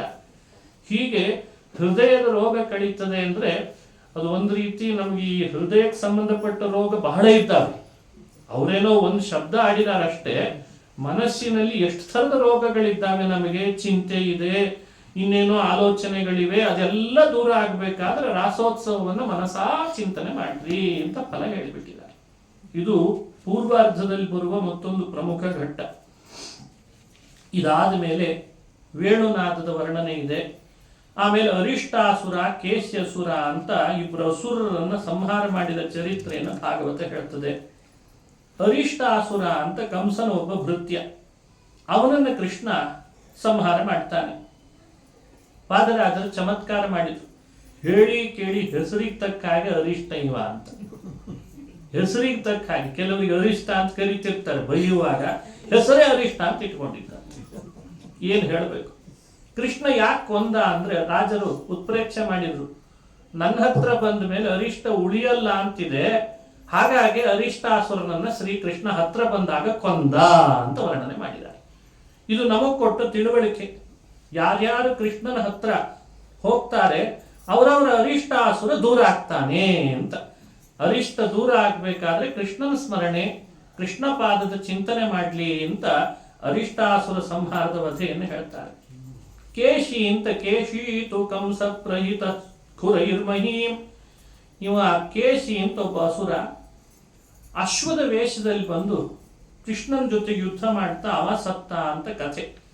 ಸಂಸ್ಕೃತದಲ್ಲಿ ಅಶ್ವ ಅಂದ್ರೆ ರಾಜರು ಚಮತ್ಕಾರ ಮಾಡಿದ್ರು. ಸಂಸ್ಕೃತನೇ ಬಹಳ ಚಂದ. ಶ್ವ ಅಂದ್ರೆ ನಾಳೆ, ಅಶ್ವ ಅಂದ್ರೆ ನಾಳೆ ಉಳಿಯಲ್ಲ ಅಂತ ಅಶ್ವ ಶಬ್ದದ ಅರ್ಥ. ಇನ್ನೂ ಬೇರೆ ಬೇರೆ ಅರ್ಥ ಇದೆ. ಬಹಳ ವೇಗವಾಗಿ ಹೋಗ್ತದೆ, ಆಶು ಗಮನ ಮಾಡ್ತದೆ, ಆದ್ರಿಂದ ಅಶ್ವ ಅಂತ. ಸಂಸ್ಕೃತದಲ್ಲಿ ಅರ್ಥ ಚೆನ್ನಾಗಿರ್ತದೆ. ವಾದರಾಜರು ಹೇಳಿದ್ರು, ಇವ ಬರುವಾಗಲೇ ತನ್ನ ನಿಜ ರೂಪ ತಗೊಂಡು ಬರ್ಬೇಕೋ ಬೇಡ ಹುಚ್ಚ. ನೋಡಿದ್ರೆ ಕುದುರೆ ರೂಪದಲ್ಲಿ ಬಂದ. ಯಾಕೆ ಅಂದ್ರೆ ಅಶ್ವ, ನಾನೇನ್ ನಿನ್ನ ಹತ್ರ ಬಂದ್ರೆ ನಾಳೆ ಉಳಿಯಲ್ಲ ಅಂತ ಅವನಿಗೆ ಗೊತ್ತಿತ್ತು, ಅದಕ್ಕೆ ಅಶ್ವ ರೂಪ ತಗೊಂಡು ಬಂದ ಅಂತ ಉತ್ಪ್ರೇಕ್ಷೆ ಮಾಡಿ ಅಶ್ವ ರೂಪದ ಅಸುರನ ಸಂಹಾರದ ವರ್ಣನೆ ಮಾಡ್ತಾರೆ. ಅದನ್ನು ಅನುಸಂಧಾನ ಮಾಡಬೇಕು. ಇಷ್ಟೆಲ್ಲ ಆದಾಗ ಕಂಸನಿಗೆ ನಾರದರ ಮೂಲಕವಾಗಿಯೂ ಕೃಷ್ಣನೇ ವಿಷ್ಣು ಅಂತ ತಿಳಿತು. ಕಂಸ ಬಹಳ ಭಯಭೀತನಾದ. ಇಷ್ಟು ದಿನ ಆದ್ರೂ ಒಬ್ರು ಕೊಲ್ತಿಲ್ಲ ಅಲ್ಲ ಕೃಷ್ಣನ್ನ, ಹೋದವ್ರು ಯಾರು ವಾಪಸ್ಸು ಬರ್ತಿಲ್ಲ ಗೋಕುಲಕ್ಕೆ. ನೀವು ಹೇಳಿದ ಹಾಗೆ ದೇವ ಪಕ್ಷಪಾತಿ ವಿಷ್ಣುನೇ ಕೃಷ್ಣನಾಗಿ ಬಂದಿದ್ದಾನೆ, ಅವನನ್ನೇ ನನ್ನ ಬಳಿ ಕರೆಸ್ತೇನೆ, ಕರೆಸಿ ಇಲ್ಲೊಂದು ಬಿಲ್ಲಿನ ಹಬ್ಬದ ಸೋಗ್ ಹಾಕಿ ನನ್ನ ಈ ಚಾಣೂರ ಮುಷ್ಟಿಕರ ಸೈನ್ಯ ಕಳಿಸಿ ಕೊಂದು ಹಾಕಿಬಿಡೋಣ ಅಂತ ಆಲೋಚನೆ ಮಾಡಿದ. ಅಕ್ರೂರನನ್ನು ಬರ ಹೇಳಿದ. ಅಕ್ರೂರೋಪಿ ಚ ತಾಂ ರಾತ್ರಿಂ ಮಧುಪುರ್ಯಾಂ ಮಹಾಮತಿ. ಅಕ್ರೂರನನ್ನು ಕರೆಸಿ ಸಂಭಾಷಣೆ ಮಾಡ್ತಾನೆ. ನೀನು ಹೋಗಿ ಕೃಷ್ಣ ಬಲರಾಮರನ್ನು ಕರ್ಕೊಂಡ ಅಂತ. ಭಾರಿ ಭಾಗ್ಯ ಅನ್ಕೊಂಡ ಅಕ್ರೂರ. ಯಾಕೆ ಅಂದ್ರೆ ಅಕ್ರೂರನಿಗೆ ಶೊಫಲ್ಕ ಅಂತ ಒಬ್ಬನ ಮಗ ಆತ. ಶೊಫಲ್ಕನ ಮಗ, ಅವನು ಮಂತ್ರಿ ಆಗಿದ್ದಂತೆ. ಹಾಗಾಗಿ ಮಗನಿಗೂ ಮಂತ್ರಿ ಸ್ಥಾನ ಕೊಟ್ಟಿದ್ದ ಕಂಸ. ಕಂಸ ತನ್ನ ಮಂತ್ರಿಯಲ್ಲಿ ಯಾರನ್ನು ಕಳಿಸಿದರೆ ಕೃಷ್ಣ ಬರ್ಬೋದು ಅಂತ ಚೆನ್ನಾಗಿ ಅಂದಾಜು ಮಾಡಿದ್ದ. ಕೆಲವು ಮಂತ್ರಿಗಳು ಯಾವ್ಯಾವುದಕ್ಕೆ ಅಂತ ಭಾರೀ ಎತ್ತರದಲ್ಲಿ ಇರ್ತಾರೆ, ಲೀಡರ್ಶಿಪ್ ಅಲ್ಲಿ, ಅವ್ರಿಗೆ ಗೊತ್ತಾಗ್ತಿರ್ತದೆ. ಹಾಗಾಗಿ ಕಂಸನಿಗೆ ಗೊತ್ತಿದ್ದು ಇನ್ಯಾರನ್ನೋ ಕಳಿಸೋಣ, ಅವು ವಾಪಸ್ಸು ಬರದೇ ಇರೋ ಕೃಷ್ಣ ಮಾಡಿಬಿಡ್ತಾನೆ. ಅದಕ್ಕೆ ಅಕ್ರೂರನ್ನೇ ಕಳಿಸ್ತೇನೆ ಅಂತ. ಯಾಕೆ ಅಂದ್ರೆ ಇವ ಕೃಷ್ಣನ್ ಭಕ್ತ ಅಂತ ಅನ್ಲಿಕ್ಕೆ ಏನೆಲ್ಲ ಲಕ್ಷಣಗಳಿರ್ಬೇಕೋ ಎಲ್ಲ ಇತ್ತಂತ. ಅವನಲ್ಲಿ ಸಮಯಕ್ಕೆ ಆನ್ನಿಹಿಕ, ದೇವರ ಪೂಜೆ, ಮನೆಯಲ್ಲಿ ಅತಿಥಿ ಸತ್ಕಾರ, ದಾನ, ಯಜ್ಞ, ಯಾಗ ಒಂದು ದಿನ ಬಿಟ್ಟಿರ್ಲಿಲ್ಲ ಅಂತ ಅಕ್ರೂರ. ಅಷ್ಟು ಚೆನ್ನಾಗಿತ್ತು. ಅದಕ್ಕೆ ಭಗವತ್ಪಾದರು ದಾನಪತಿ ಅಂತ ಕರೀತಾರೆ ಅಕ್ರೂರನನ್ನು. ಅವನ ತಾಯಿ ಹೆಸರು ಗಾಂಧಿ ಅಂತ. ಈ ನೋಡಿ, ಈ ಶಬ್ದ ಕೇಳಿದ್ರೆ ಭಾರತೀಯರಿಗೆ ಎಲ್ಲಿಲ್ಲದ ಕಿವಿ ಹೀಗೆ ಎಗಿರ್ತದೆ. ಅಷ್ಟು ಚೆನ್ನಾಗಿ ಮಾಡಿಟ್ಟಿದ್ದಾರೆ ಮಹಾನುಭಾವರು ನಮ್ಮಲ್ಲಿ. ಗಾಂಧಿ ಬೇರೆ, ಇದು ಗಾಂಧಿ ಬೇರೆ. ಇದು ಮಹಾಪ್ರಾಣ ಇಲ್ಲ, ಇದು ಅಲ್ಪ ಪ್ರಾಣದ ಗಾಂಧಿ. ಸಂಸ್ಕೃತದಲ್ಲಿ ಈ ಹೆಸರು ಯಾಕೆ ಬಂತು ಅಂತ ವಿಮರ್ಶೆ ನಡೀತದೆ. ಹರಿವಂಶದಲ್ಲಿ ಸ್ಪಷ್ಟಪಡಿಸ್ತಾರೆ, ಒಂದು ದಿನವೂ ಅವರ ತಾಯಿ ಗೋದಾನ ಮಾಡದೆ ಇರ್ತಿರ್ಲಿಲ್ಲ ಅಂತ. ದಿನಾ ಗೋದಾನದ ಸಂಕಲ್ಪ ಮಾಡಿದಾಗ. ಆ ಕಾಲದಲ್ಲಿ ಹಾಗಿತ್ತು. ಅಷ್ಟು ಸಂಕಲ್ಪ ಮಾಡಿ ಮಾಡಿ ಇಂಥ ಮಗನನ್ನ ಪಡೆದಿದ್ಲಂತೆ. ಅದಕ್ಕಷ್ಟು ಸತ್ಕರ್ಮದ ಪರಿಶುದ್ಧ ಆಚರಣೆಯನ್ನ ಅಕ್ರೂರ ಮಾಡ್ತಾ ಇದ್ದ, ದೈವ ಭಕ್ತನಾಗಿದ್ದ. ಗಾಂಧಿ ಅಂದ್ರೆ ಗೋದಾನ ಚೆನ್ನಾಗಿ ಮಾಡುವವಳು ಅಂತ ಅರ್ಥ. ಅವಳಲ್ಲಿ ಹುಟ್ಟಿದಂಥ ಅಕ್ರೂರ ದೈವಭಕ್ತ, ದೇವಪರಾಯಣನಾಗಿ ಕಂಸನ್ ಮಾತಿನಂತೆ ಕೃಷ್ಣನ್ ಕರ್ಕೊಂಡು ಬರ್ಲಿಕ್ಕೆ ಅಂತ ಅವನೇ ಗೋಕುಲಕ್ಕೆ ಬರ್ತಾನೆ. ಗೋಕುಲಕ್ಕೆ ಬರುವಾಗ ಘಟನೆ ನಡೆದದ್ದನ್ನ ಪುರಾಣ ವರ್ಣಿಸ್ತದೆ. ಗೋಕುಲದ ಹತ್ತತ್ರ ಬಂದಾಗ ಹೋಗ್ಬೇಕಲ್ಲ ಕೃಷ್ಣನ್ ಮನೆ ಯಾವುದು ಅಂತ ಹುಡುಕೊಂಡು, ಅಲ್ಲೇ ದಾರಿಯಲ್ಲಿ ಬರ್ತಿರೋರಿಗೆ ಕೇಳಿದ್ದಂತೆ ಇಲ್ಲಿ ಕೃಷ್ಣನ್ ಮನೆ ಯಾವುದು. ಉತ್ತರ ಭಾರತದಲ್ಲಿ ಭಾಗವತದ ಈ ಕಥೆಯನ್ನು ಬಹಳ ಅತಿರಂಜಿಸಿ ಹೇಳ್ತಾರೆ ಅವರೆಲ್ಲ. ಅಕ್ರೂರನ ಭಕ್ತಿ ಅಷ್ಟು ಅದ್ಭುತ ಅಂತ. ಕೇಳಿದ್ದಂತೆ ಅವ್ರು ಹೇಳ್ತಾರೆ, ನೋಡ್ ಅಕ್ರೂರ, ಕೃಷ್ಣನ್ ಮನೆ ಹುಡುಕೋದು ಬಹಳ ಸುಲಭ. ಇಲ್ಲಿ ನೋಡ್ ಹೆಜ್ಜೆ ಕಾಣಿಸ್ತಿದೆ ಅಲ್ಲ, ಧ್ವಜ, ವಜ್ರ, ಅಂಕುಶ ಚಿಹ್ನೆಗಳೆಲ್ಲ ಇದ್ದಾವಲ್ಲ, ಅದೇ ಕೃಷ್ಣನ ಪಾದದ ಚಿಹ್ನೆ. ನಾವ್ಯಾರು ಅದನ್ನು ತುಳಿಯಲ್ಲ ಅಂದ್ರಂತವ್ರು. ನಾವ್ಯಾರು ಅದನ್ನು ತುಳಿಯಲ್ಲ, ನೀನು ಅದೇ ಹೆಜ್ಜೆಯನ್ನು ಅನುಸರಿಸಿ ಹೋಗು, ಕೃಷ್ಣನ್ ಮನೆಗೆ ಹೋಗ್ತೀನಿ ಅಂತಂದ್ರಂತ. ತಕ್ಷಣ ರಥ ಇಳಿದಂಥ ಅಕ್ರೂರ ಮನೆಗೆ ಹೋಗ್ಲಿಲ್ಲ, ರಥ ಇಳಿದು ಆ ಹೆಜ್ಜೆಗಳಲ್ಲಿ ಹೊರಳಾಡಿದ್ನಂತೆ. ಮೊದಲು ಚೆನ್ನಾಗಿ ಹೊರಳಾಡಿದ, ಗಂಗಾ ಸ್ನಾನ ಆಯ್ತು ಅಂತ ಅನ್ಕೊಂಡಂತೆ. ಅದು ಭಗವಂತನ ಪಾದದ ಧೂಳಿನಲ್ಲಿ ಅವನು ಹೊರಳಾಡ್ತಾನೆ ಅಂತಾರೆ. ಆಮೇಲೆ ಆ ಹೆಜ್ಜೆ ಗುರುತನ್ನು ಹುಡುಕೊಂಡು ಅನುಸರಿಸಿ ಹೋಗ್ತಾನೆ. ಕೃಷ್ಣನ್ ದರ್ಶನ ಮಾಡಬೇಕು, ನೋಡುವ ಭಾಗ್ಯ ಸಿಕ್ತಲ್ಲ ನನಗೆ ಅಂತ ಕಲ್ಪನೆ ಏನೋ ಇತ್ತು ಅಕ್ರೂರನಿಗೆ. ಎಲ್ಲಿ ಕೂತಿರ್ತಾನೋ ಏನೋ ಕೃಷ್ಣ, ದೊಡ್ಡ ಮಹಲ್ಲು, ಉಯ್ಯಾಲೆ, ಆ ತೂಗು ಮಂಚ, ರತ್ನಗಂಬಳಿ, ಸಿಂಹಾಸನಗಳು ಹೀಗೆಲ್ಲ ಇರ್ತಾನೋ ಏನೋ, ಯಾರು ನೀನು ಅಂತ ನನ್ನನ್ನ ಅಪರಿಚಿತ ಬೇರೆ ಏನ್ ಕೇಳಿಬಿಡ್ತಾನೋ ಏನೋ ಅಂತ ಇದೆಲ್ಲ ಕಲ್ಪನೆ ಅವನಿಗೆ. ಆ ಮನೆಗೆ ಹೋಗಿದ್ದಾನೆ, ಹೋದ್ರೆ ನೋಡ್ತಾನಂತೆ ಕೃಷ್ಣ ಎಲ್ಲಿದ್ದ. ಆವಾಗ ಭಗವಂತನ ರೂಪ ನೋಡಿ ಅವನ ಕಣ್ಣಲ್ಲಿ ನೀರು ಬಂತಂತ ಅಕ್ರೂರನಿಗೆ. ಏನ್ ಮಾಡ್ತಿದ್ದ ಕೃಷ್ಣ? ತಲೆಗೆ ಒಂದು ಬಟ್ಟೆ ಕಟ್ಕೊಂಡಿದ್ದಂತೆ, ಕೈ ತುಂಬ ಎಣ್ಣೆ ಹಚ್ಚಿಕೊಂಡಿದ್ದ. ತಾನು ಒಂದು ಆಕಳ ಕೆಚ್ಚಲಿಗೆ ಕೈ ಹಾಕಿದಾನೆ. ಎರಡೂ ಮಂಡಿಗಳ ಮಧ್ಯದಲ್ಲಿ ಹಾಲು ಕರೀಲಿಕ್ಕೆ ಅಂತ ಒಂದು ಪಾತ್ರೆ ಇಟ್ಟುಕೊಂಡಿದ್ದಂತೆ, ಹಾಲು ಕರೀತಾ ಕೂತಿದ್ದಂತೆ ಕೃಷ್ಣ. ಈ ದೃಶ್ಯ ಅವನ ಕಣ್ಣಿಗೆ ಬಿದ್ದಿದೆ. ನೋಡಿದ ಕೂಡಲೇ ಅಕ್ರೂರನ ಕಣ್ಣಲ್ಲಿ ದಡ ದಡ ದಡ ದಡ ನೀರು ಬಂದ್ಬಿಡ್ತು. ಯಾಕೆ ಅಂದ್ರೆ ಕೃಷ್ಣನ ಈ ರೂಪ ಮನಸ್ಸಿನಲ್ಲಿ ಅವನು ಕಲ್ಪಿಸ್ಕೊಂಡಿರ್ಲಿಲ್ಲ. ಆದ್ರೆ ಕಣ್ಣಿಗೆ ಬಿದ್ದಾಗ ಆ ಹಾಲು ಕರೆಯುವ ದೃಶ್ಯ ಇದೆಯಲ್ಲ, ಅದನ್ನ ಭಗವತ್ಪಾದರು ವಾದರಾಜರು ಹೇಳ್ತಾರೆ. ವ್ರಜೇಸ ಗೋದೋಹನ ಕರ್ಮಣಿ ಸ್ಥಿತಂ ನಿಜಂ ಪ್ರಭುಂ ನೀರದ ನೀಲ ವಿಗ್ರಹಂ. ಗೋದೋಹನ ಕರ್ಮಣಿ ಸ್ಥಿತಂ ನಿಜಂ ಪ್ರಭುಂ ನೀರದ ನೀಲ ವಿಗ್ರಹಂ.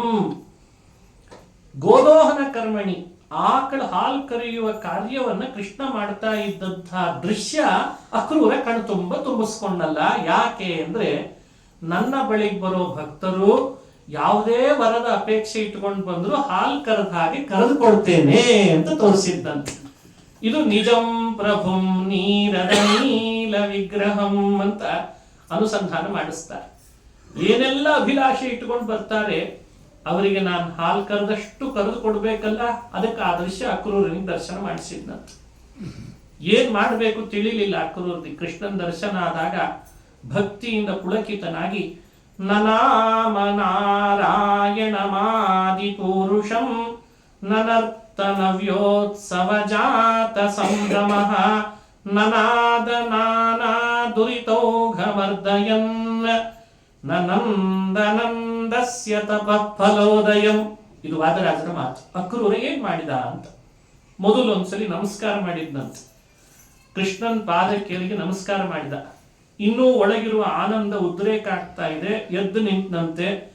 ಸಮಾಧಾನ ಆಗದಿದ್ದಕ್ಕೆ ಥಕಥೈ ಅಂತ ಕುಣಿದ್ನಂತೆ. ಇನ್ನೂ ಸಮಾಧಾನ ಆಗ್ತಾ ಇಲ್ಲ, ಇನ್ನೂ ಆನಂದ ಹೆಚ್ಚಾದದ್ದಕ್ಕೆ ಜೋರಾಗಿ ಕೃಷ್ಣನನ್ನ ನಾಮದಿಂದ ಕೂಗಿದ್ನಂತೆ, ನಾದ ಮಾಡಿದ್ನಂತೆ. ಇನ್ನೂ ಒಳಗೆ ಆನಂದ ಹೆಚ್ಚಾದಾಗ ಅಕ್ರೂರ ನಂದಗೋಪ ಏನ್ ಪುಣ್ಯ ಮಾಡಿ ಇಂಥ ಮಗನನ್ನು ಪಡೆದ್ನೋ ಅಂತ ಅವನನ್ನು ಶ್ಲಾಘನೆ ಮಾಡಿಬಿಟ್ನಂತೆ. ನನಾಮ, ನನರ್ಥ, ನನಾದ, ನನಂದ, ಇದು ಸಂಸ್ಕೃತದ ವರ್ಬ್ಸ್ ಹೇಗಿದ್ದ ನೋಡಿ. ನನಾಮ ನಮಸ್ಕರಿಸ್ತಾನೆ, ನನಾದ ನಾದ ಮಾಡ್ತಾನೆ, ನನರ್ಥ ಕುಣಿದಾಡ್ತಾನೆ, ನನಾದ ನನಂದ ಶ್ಲಾಘನೆ ಮಾಡ್ತಾನೆ ಅಂತ. ಹೀಗೆ ನನಾಮ ನಾರಾಯಣವಾದಿ ಯಾತಿ ಪೌರುಷಂ. ಇದೆಲ್ಲ ರುಕ್ಮಿಣೀಶ್ ವಿಜಯದಲ್ಲಿ ಬರುವ ಶ್ಲೋಕಗಳು. ಈ ರೀತಿ ಕೃಷ್ಣನನ್ನ ಅಕ್ರೂರ ದರ್ಶನ ಮಾಡಿದಾಗ ಆದಂತಹ ಅವನ ಭಕ್ತಿಯ ಪರಾಕಾಷ್ಠತೆ ಅಂತ ಅನುಸಂಧಾನ ಮಾಡ್ತಾರೆ. ಕೃಷ್ಣ ಹತ್ರ ಬಂದು ಗಟ್ಟಿ ಆಲಿಂಗಿಸ್ಕೊಂಡಂತೆ. ಏನೂ ಪರಿಚಯ ಇಲ್ಲ ಅಂತ ನಾವು ಅನ್ಕೊಂಡಿದ್ದೇವಲ್ಲ, ಕೃಷ್ಣನಿಗೆ ಗೊತ್ತಿಲ್ಲದೇನಿರ್ತದೆ. ಬಹಳ ಗಟ್ಟಿ ಆಲಿಂಗಿಸ್ಕೊಂಡು ಹತ್ರ ಅವನನ್ನ ಕರೆದುಕೊಂಡು ಒಳಗೆ ಬಂದು ಬಾ ಬಾ ಅಂತ ಅಕ್ರೂರನನ್ನ ತಾನು ಕೂಡು ಉಯ್ಯಾಲೆ ಮೇಲೆ ಕೂಡಿಸಿ ಚೆನ್ನಾಗಿ ಮಾತಾಡಿಸಿದ ಅಂತಾರೆ. ಏನೆಲ್ಲ ಮಾತನಾಡಿಸ್ತಾನೆ ಕೃಷ್ಣ ಅಕ್ರೂರ ಜೊತೆಗೆ. ಅಕ್ರೂರ, ಎಷ್ಟು ದಿನ ಆಗಿತ್ತು ನೀನ್ ನೋಡಿ ಬಂದಿಲ್ಲ, ಇಷ್ಟು ಪ್ರಶ್ನೆ ಕೇಳಿದ ಅಂತ ರಾಜರು ಹೇಳಿದ್ದಾರೆ. ಇದನ್ನ ಅಲ್ಲಿಯೂ ಸೇರಿಸ್ಕೊಳ್ಬೇಕು. ಏನ್ ಪ್ರಶ್ನೆ ಕೇಳ್ತಾನೆ ಕೃಷ್ಣ ತನ್ನ ಭಕ್ತನಿಗೆ? ಕ್ಷೇಮ ಕಿಂ ತವನ ಪಿತಾ ಚ ಕುಶಲಿ ಸ್ವಾಧ್ಯಾಯ ತೀರ್ಥಾಪ್ಲುತಿ. ಇಷ್ಟು ಪ್ರಶ್ನೆಗಳನ್ನ ಯಾವ ಭಕ್ತರು ಬಂದ್ರು ಕೃಷ್ಣ ಕೇಳ್ತಾನಂತೆ. ನೋಡಿ, ಇದಕ್ಕೆ ರೆಡಿ ಆಗಿದ್ದ ಆಮೇಲೆ ಹೋಗ್ಬೇಕು. ಸುಮ್ನೆ ಇದು ನೀಟ್ ಎಕ್ಸಾಮ್ ತರ ಅಲ್ಲ. ಮತ್ತೆ ಇದೊಂದು ಬೇರೆನೇ ಎಕ್ಸಾಮ್. ಕೃಷ್ಣನ್ ಬಳಿಗೆ ಬಂದ್ರೆ ನಾವೇನೋ ಅನ್ಕೊಂಡಿರ್ತೀವಿ, ದೇವ್ರು ಯಾಕೋ ನಮ್ ಕಣ್ಣು ಮುಂದೆ ಬರವಲ್ಲ. ಬಂದ ಅಂದ್ರೆ ಪ್ರಶ್ನೆ ಮಾಡ್ತಾನೆ.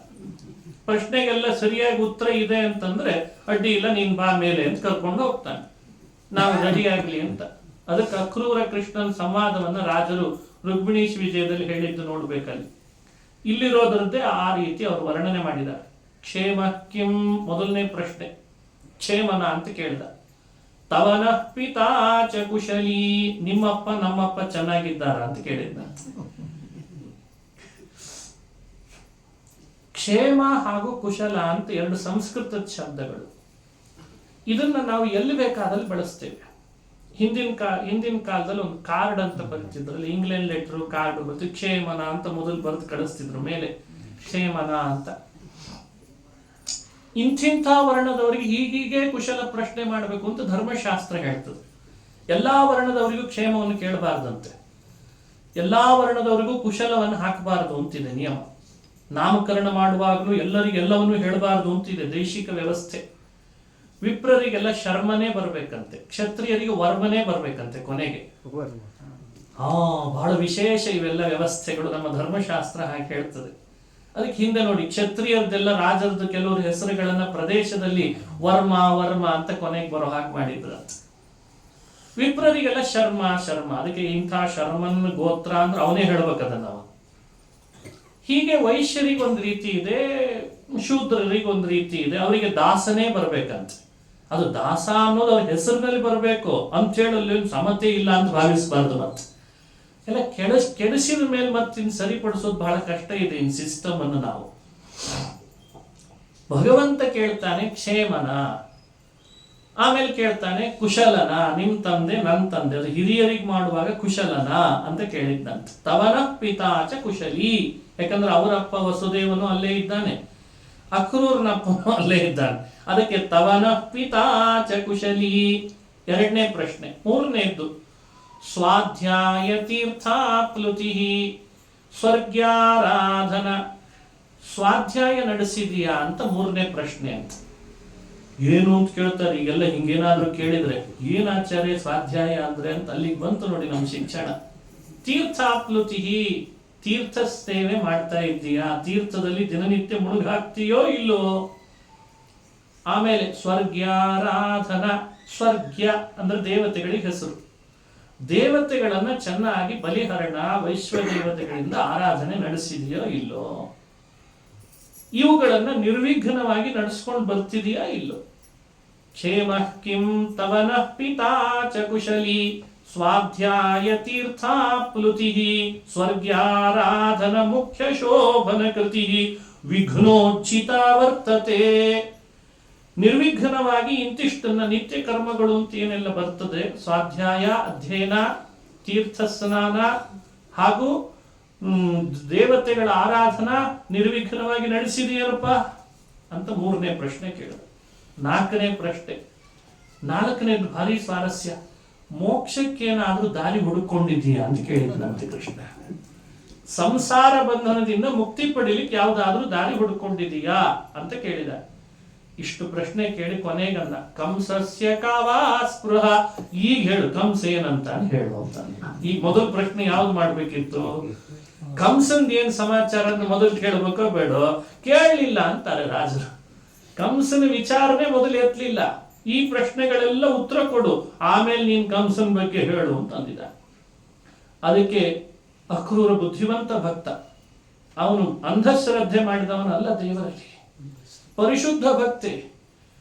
ಹಾಗಾಗಿ ಆತನಿಗೆ ಉತ್ತರ ಕೊಡ್ಲಿಕ್ಕೆ ಭಯ ಬರಲಿಲ್ಲ. ಕ್ಷೇಮಸ್ತಾವದನಂತರ ಸರಸಿಜೆ ಯಾವದ್ಭವಾನ್ ವರ್ತತೆ.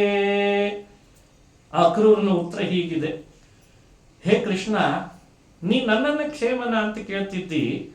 ಕ್ಷೇಮಂ ವಹಾಮ್ಯಂ ಅಂತ ಹೇಳಿದವನೇ ನೀನು. ಅನನ್ಯಾಶ್ಚಿಂತಯಂತೋ ಮಾಂ ಯೇ ಜನಾ ಪರ್ಯುಪಾಸತೆ ಅಂತ ಹೇಳುವಾಗ ಕ್ಷೇಮಂ ವಹಾಮ್ಯಂ ಅಂತ ಹೇಳಿದವನು ಯಾರು? ನೀನು. ಹಾಗಾದ್ರೆ ನಿನ್ನನ್ನೇ ಹೃದಯ ಕಮಲದಲ್ಲಿ ಅನನ್ಯ ಚಿಂತನೆ ಮಾಡೋ ನಾನು ಎಲ್ಲಿವರೆಗೂ ನೀನಿದ್ದೀನೋ ಅನುಸಂಧಾನ ಇರ್ತದೋ ಅಲ್ಲಿವರೆಗೂ ನಾನು ಕ್ಷೇಮ ಅಂತ. ಉತ್ತರ ಹೀಗೆ ಕೊಡ್ಬೇಕಲ್ವೇ ನಾವು? ಯಾವತ್ ಭವಾನ್ ಹೃತ್ ಸರಸಿಜೆ ವರ್ತತೆ ತಾವತ್ ಅಹಂ ಕ್ಷೇಮ. ಎಲ್ಲಿವರೆಗೂ ಹೃದಯ ಕಮಲದೊಳಗೆ ನೀನಿದ್ದಿ ನೀನು ಪರಿಪೂರ್ಣ ಅನ್ನೋ ಅನುಸಂಧಾನ ನಮಗಿರ್ತದೆ, ಅಲ್ಲಿವರೆಗೂ ನಾವು ಕ್ಷೇಮವಾಗಿ ಇರ್ಬೋದಂತ. ಅದು ಯಾವಾಗ ಹೋಗ್ತದೆ ಅಲ್ಲಿಂದ ಶುರು ನೋಡ್ರಿ, ಒಂದೊಂದೇ ಶುರು ಆಗ್ತದೆ. ಇದು ಮೊದಲನೇ ಪ್ರಶ್ನೆಗೆ ಉತ್ತರ. ಇನ್ನು ನಿನ್ ತಂದೆ ನನ್ನ ತಂದೆ ಕುಶಲನ ಅಂತ ಕೇಳಿದ್ನಲ್ಲ, ಅದಕ್ಕೆ ಕೃಷ್ಣನಿಗೆ ಉತ್ತರ ಕೊಡ್ತಾನ ಕ್ರೂರ. ಇಬ್ರೂ ಕೂಡ ನಿನ್ನ ಭಕ್ತರಾದ್ರಿಂದ, ತವ ಭಕ್ತ ನಿನ್ನ ಭಕ್ತರಾದ್ರಿಂದ ಯಾವಾಗಲೂ ಕುಶಲವಾಗಿರ್ತಾರೆ. ಒಂದೇ ನಿಮ್ಮ ಅಪ್ಪನಿಗೆ ಕೈ ತುಂಬ ಬೇಡಿ ಹಾಕೊಂಡದ್ದಿದೆ ಅಲ್ಲ, ಅದು ಯಾಕೆ ಅಂತ ನಾನು ಆಲೋಚಿಸಿದ್ದೇನೆ. ನಿನಗೆ ತಂದೆ ಅಂತ ಆಗಲಿಕ್ಕೆ ಹೋದ್ನಲ್ಲ, ಅದಕ್ಕೆ ಬಹುಶಃ ಬೇಡಿ ಹಾಕಿರ್ಬೇಕೇನೋ ಅಂತಂದಂತೆ. ಇದು ನೋಡಿ ಮಾತನಾಡುವ ಕಲೆ. ತ್ವತ್ ಪಿತೃತಾಪವಾದ ಜನಿತಂ ಅಂತಂತಾನ ಅಕ್ರೂರ. ನೀನೇ ಜಗತ್ತಿಗೆ ತಂದೆ. ಯೋನ ಪಿತಾ ಜನಿತ ಯೋ ವಿಧಾತ ಧಾಮಾನಿ ವೇದ ಭುವನಾನಿ ವಿಶ್ವಾ. ವೇದ ಪುರುಷ ಹೇಳ್ತಾನೆ, ಯೋನ ಪಿತ, ದಿನಾ ಭಗವಂತನನ್ನ ನನ್ನ ತಂದೆ ಅಂತ ನಾವು ಚಿಂತಿಸ್ಬೇಕು. ಜನಿತ ಎರಡನೇ ಶಬ್ದ ವೇದದಲ್ಲಿ ಬಂದದ್ದು. ಜನಿತ ಅಂದ್ರೂ ತಂದೆ ಅಂತ ಹೇಳಿ ಅರ್ಥ. ಆದ್ರೆ ಹಿರಿಯರು ಬರೀತಾರೆ, ವಾದರಾಜರು, ಪಿತಾ ಅಂದ್ರೆ ಹಡದ ತಂದೆ ಅಂತೆ. ಜನಿತ ಅನ್ನೋ ಪದ ಯಾಕೆ ಹಾಕಿದ್ರು ಅಂದ್ರೆ ದತ್ತಕ್ಕೆ ತಗೊಂಡವನು ಅಲ್ಲ, ಅಂಥ ತಂದೆ ಅಂತ ತಿಳಿಸ್ಬೇಕಾಗಿದೆ. ಕೆಲವು ಮಕ್ಕಳನ್ನ ದತ್ತಕ್ಕೆ ಅಂತ ತಗೊಂಡಿರ್ತಾರಲ್ಲ, ಅವರು ತಂದೆ ಅಂತ ಅನಿಸ್ಕೋತಾರೆ. ದೇವರು ನಮ್ಮನ್ನ ಇನ್ನೊಬ್ಬರ ಕಡೆಯಿಂದ ದತ್ತಕ್ಕೆ ತಗೊಂಡಿಲ್ಲ, ಅವನ ಔರಸ ಪುತ್ರರು ನಾವು ಅಂತ ಹೇಳಬೇಕು. ಅದಕ್ಕೆ ಜನಿತ ಅಂತ ವೇದ ಪುರುಷ ಹೇಳ್ತಾನ. ಅಷ್ಟು ಖಾತ್ರಿಯಿಂದ ಹೇಳ್ತದೆ ನೋಡಿ ವೇದ ಪುರುಷ. ಇಲ್ದಿದ್ರೆ ಎರಡೆರಡು ಸಲಿ ಪಿತಾ ಜನಿತ ಅಂತ ಎರಡೆರಡು ಸಲಿ ಯಾಕೆ ಹೇಳ್ಬೇಕಾಗಿತ್ತು? ಹೀಗೆ ವೇದ ಹೇಳುವಾಗ ಇಂಥ ನಿನಗೆ ಆ ವಸುದೇವ ನಾ ತಂದೆ ಆಗ್ಬೇಕು ಅಂತ ಸಾಹಸ ಮಾಡಿದ್ನಲ್ಲ, ಆ ಸಾಹಸಕ್ಕಾಗಿ ಬಹುಶಃ ಕಂಸ ಅವನ ಕೈಗಿಷ್ಟು ಬೇಡಿ ಹಾಕಿರ್ಬೇಕಷ್ಟೇ, ಇಲ್ಲ ಉಳಿದೆಲ್ಲ ಕ್ಷೇಮನ ಕುಶಲನ ಅಂತಂದಂತ. ಇದು ನೋಡಿ ಮಚಿತಾರ್ಥ. ಭಕ್ತ ಭಗವಂತನ ಸಂವಾದ ಹೇಗಿರ್ಬೇಕು, ಹೇಗಿರ್ತದೆ. ದಿನ ಮಾತಾಡಿಸ್ಬೋದು ದೇವ್ರ ಜೊತೆಗೆ ಇಷ್ಟು ಭಕ್ತಿ ಮಾಡೋರು. ಮೂರನೇ ಪ್ರಶ್ನೆ, ಸ್ವಾಧ್ಯಾಯ ತೀರ್ಥಾಪ್ಲುತಿ ಸ್ವರ್ಗ್ಯಾರಾಧನ ಮುಖ್ಯ ಶೋಭನ ಕೃತಿ ವಿಘ್ನೋಜ್ಜಿತ ವರ್ತತೆ. ಅದಕ್ಕೇನು ಉತ್ತರ? ಸ್ವಾಧ್ಯಾಯ ನಡೆಸಿದೆಯಾ ಅಂತ ಕೇಳ್ತಾನೆ ತನ್ನ ಭಕ್ತನಿಗೆ. ಹಾಗಂದ್ರೆ ಏನು? ಸ್ವಾಧ್ಯಾಯ ಶಬ್ದದ ವಿವರಣೆ ಕೊಟ್ಟಿದ್ದಾರೆ ಹಿರಿಯರು. ಓಂ ಸ್ವಾಧ್ಯಾಯೋ ಅಧ್ಯೇತವ್ಯ, ಓಂ ವಿದ್ಯೈವತು ನಿರ್ಧಾರಣಾತ್. ಇದೆಲ್ಲ ಬ್ರಹ್ಮಸೂತ್ರ. ಮನುಷ್ಯರಾಗಿ ಬಂದ ಮೇಲೆ ನಮಗೆ ವಿಹಿತವಾದ ಶಾಖೆಯನ್ನಾದ್ರೂ ಅಧ್ಯಯನ ಮಾಡ್ಬೇಕಂತ. ಇಡೀ ಅನಂತ ಋಗ್ವೇದ ಯಜುರ್ವೇದಗಳನ್ನು ಕರತಲಾ ಮನಕ ಮಾಡ್ಕೊಳ್ಳಿಕ್ಕೆ ಆಗದಿದ್ರೆ ಬೇಡ. ಈ ಪ್ರವರ ಅಂತ ಹೇಳ್ತದ್ದಲ್ಲ, ಅದರಲ್ಲಿ ಯಾವಾಗ್ಲೂ ಮೆನ್ಷನ್ ಮಾಡ್ತಿರ್ತಾರೆ, ಋಗ್ವೇದಸ್ಯ ಆಶ್ವಲಾಯನ ಶಾಕಲ್ಯ ಶಾಖಾಧ್ಯಾಯಿ ಅಂತ ಒಂದು ಹೇಳ್ತಾರೆ. ಅಷ್ಟಾದ್ರೂ ಅಧ್ಯಯನ ಮಾಡಿರ್ಬೇಕಂತ. ಅದು ಕೊನೆಗೆ ಹೋಗಿ ಪಂಚಸೂಕ್ತಕ್ಕೆ ಬಂದಿತ್ತು. ಸ್ವಲ್ಪ ನಮ್ಮ ತಂದೆ ಕಾಲದಲ್ಲೆಲ್ಲ ಪಂಚಸೂಕ್ತ ಆದ್ರೂ ಕಲಿಯಪ್ಪ, ಮನ್ಯು ಸೂಕ್ತ, ಪುರುಷ ಸೂಕ್ತ, ಆ ಬಳಿತ ಸೂಕ್ತ, ಆ ಶ್ರೀ ಸೂಕ್ತ ಆದ್ರೂ ಕಲಿಯಪ್ಪ ಅಂತ ಅದು ಕೊನೆಗೆ ಅಲ್ಲಿಗೆ ಬಂತಂತೆ. ವಾಸ್ತವಿಕವಾಗಿ ಶಾಖೆಯನ್ನು ಅಧ್ಯಯನ ಮಾಡಬೇಕು. ಆ ಅಧ್ಯಯನವೇ ಬಿಟ್ಟು ಹೋದ್ರೆ ಹ್ಯಾಕ್ ಸಾಧ್ಯ? ಕೃಷ್ಣ ಕೇಳ್ತಾನೆ, ನಾಳೆ ಹುಟ್ಟಿಸಿದ್ನೆಲ್ಲ ನಿನ್ನನ್ನು ವಿಪ್ರನಾಗಿ, ಮಾಡಿದ್ರಲ್ಲ ನಿಮ್ಮ ತಂದೆ ಉಪನಯನ, ನಿನಗೆ ಲೈಸೆನ್ಸ್ ಕೊಟ್ಟಿದ್ದಾರೆ, ನೀನ್ ಸರಿಯಾಗಿ ಅಧ್ಯಯನ ಮಾಡದಿದ್ರೆ ಹಾಗೆ. ಒಂದು ದಿನವೂ ಬಿಡಬಾರ್ದಂತ, ಸ್ವಾಧ್ಯಾಯ ಒಂದು ದಿನವೂ ಬಿಡ್ಲಿಕ್ಕಿಲ್ಲ ಅಂತ, ಅದು ನಿತ್ಯ ವಿಧಿ ಅಂತ ಹೇಳಿದ್ದಾರೆ ಟೀಕಾಕೃತ್ಪಾದ. ಸ್ವಾಧ್ಯಾಯ ನಿರ್ವಿಘ್ನವಾಗಿ ನಡೆದಿದೆನಾ ನೋಡಿ. ಹಿಂದಿನವರೆಲ್ಲ ಅದಕ್ಕೆ ಒಂದು ದಿನವೂ ಬಿಡದೇನೆ ಒಂದು ಸ್ವಲ್ಪ ಆದ್ರೂ ಏನಾದ್ರೂ ಒಂದು ಓದಿಡ್ತಿದ್ರಂತ. ಆ ಮನೆಗಳಲ್ಲಿ ರಾಮಾಯಣ, ಮಹಾಭಾರತ, ವೇದದ ಪುಸ್ತಕಗಳು ಒಂದು ಒಂದು ಒಂದು ಪಾದ ಓದಿದ್ರು ದೇವರು ಸ್ವಾಧ್ಯಾಯ ಮಾಡಿದ್ದಾನೆ ಅಂತ ನಮಗೆ ಮಾರ್ಕ್ಸ್ ಆಗ್ತಾರಂತ. ಒಂದು ಪಾದ ಓದಿದ್ರೆ ಸಾಕು, ಒಂದೇ ಪಾದ. ಆ ಪಾದನೂ ಓದಿದ್ರೆ ಹೇಗೆ? ಅದಕ್ಕೆ ಸ್ವಾಧ್ಯಾಯ. ತೀರ್ಥಾಪ್ಲುತಿ, ಸಾಧ್ಯವಾದಷ್ಟು ತೀರ್ಥಕ್ಷೇತ್ರಗಳಿಗೆ ಅಡ್ಡಾಡಬೇಕಂತ. ದೇಹದಲ್ಲಿ ಶಕ್ತಿ ಇದ್ದಾಗ ತೀರ್ಥ ಅಲ್ಲಲ್ಲಿ ಸ್ನಾನ ಮಾಡಿ ಮುಳುಗಿ, ಅದಕ್ಕೆ ಆಪ್ಲುತಿ ಅಂದ್ರೆ ಅವಗಾಹನ ಸ್ನಾನ ಮಾಡಬೇಕು. ಅಲ್ಲಲ್ಲಿ ಹೋಗಿ ಬರಲೇಬೇಕು ಅಂತಿದೆ. ಅದಕ್ಕೆ ಕೃಷ್ಣ ಕೇಳಿದ, ತೀರ್ಥಕ್ಷೇತ್ರಗಳಲ್ಲಿ ಅವಗಾಹನ ಸ್ನಾನ ಮಾಡಿಕೊಂಡು ತೀರ್ಥಾಪ್ಲುತಿ ನಿರ್ವಿಘ್ನವಾಗಿ ನಡೆದಿದೆನಾ ಅಂತ ಕೇಳಿದ್ನಂತ. ಮಳೆಗಾಲದಲ್ಲಿ ಆಗಲ್ಲ, ಹಿಂದಿನವರೆಲ್ಲ ಹಾಕಿ ಪ್ಲಾನ್ ಮಾಡಿರ್ತಿದ್ರು. ಅದಕ್ಕೆ ಈ ಏನ್ ಬರ್ತದೆ ಆಷಾಢ ಮಾಸ, ಕಾರ್ತೀಕ ತನಕ ಮಳೆಗಾಲ, ಆವಾಗ ತೀರ್ಥಕ್ಷೇತ್ರಗಳ ಪರ್ಯಟನೆ ಸಾಧ್ಯವಾಗಲ್ಲ. ಆದ್ರೆ ಅದಕ್ಕಿಂತ ಮೊದಲು ಒಂದು ಬಿಸಿಲುಗಾಲದಲ್ಲಿಯೋ ಚಳಿಗಾಲದಲ್ಲಿಯೋ ಮಾಡ್ತಿದ್ರಂತೆ. ಹಾಗಾಗಿ ತೀರ್ಥಾಪ್ಲುತಿ ಅನ್ನೋದು ಮನುಷ್ಯನಿಗೆ ವಿಹಿತವಾದದ್ದು. ಅಥವಾ ದಿನನಿತ್ಯ ತೀರ್ಥ ಸ್ನಾನ ಮಾಡಬೇಕು. ಮನೆಯೊಳಗೂ ತೀರ್ಥ ಸ್ಮರಣೆ ಮಾಡಿಯೇ ಸ್ನಾನ ಮಾಡಬೇಕಲ್ಲ, ಅದು ತೀರ್ಥಾಪ್ಲುತಿನೇ. ಅವುಗಳು ನಿರ್ವಿಘ್ನವಾಗಿ ನಡೆದದ ಅಂತ ಕೇಳಿದನಂತೆ ಕೃಷ್ಣ. ಇದಕ್ಕೆ ಇವನು ಉತ್ತರ ಕೊಡಬೇಕಾದ ಜವಾಬ್ದಾರಿ ಇದೆ. ಸ್ವರ್ಗ್ಯಾರಾಧನ, ದೇವತೆಗಳನ್ನು ಚೆನ್ನಾಗಿ ಆರಾಧನೆ ಮಾಡ್ತಿದ್ದೀಯ ಮನೆಯೊಳಗೆ, ನಿರ್ವಿಘ್ನವಾಗಿ ನಡೆದದ ಅಂತ ಅಂದ್ರೆ ವೈಶ್ವದೇವ ಮಾಡಬೇಕು.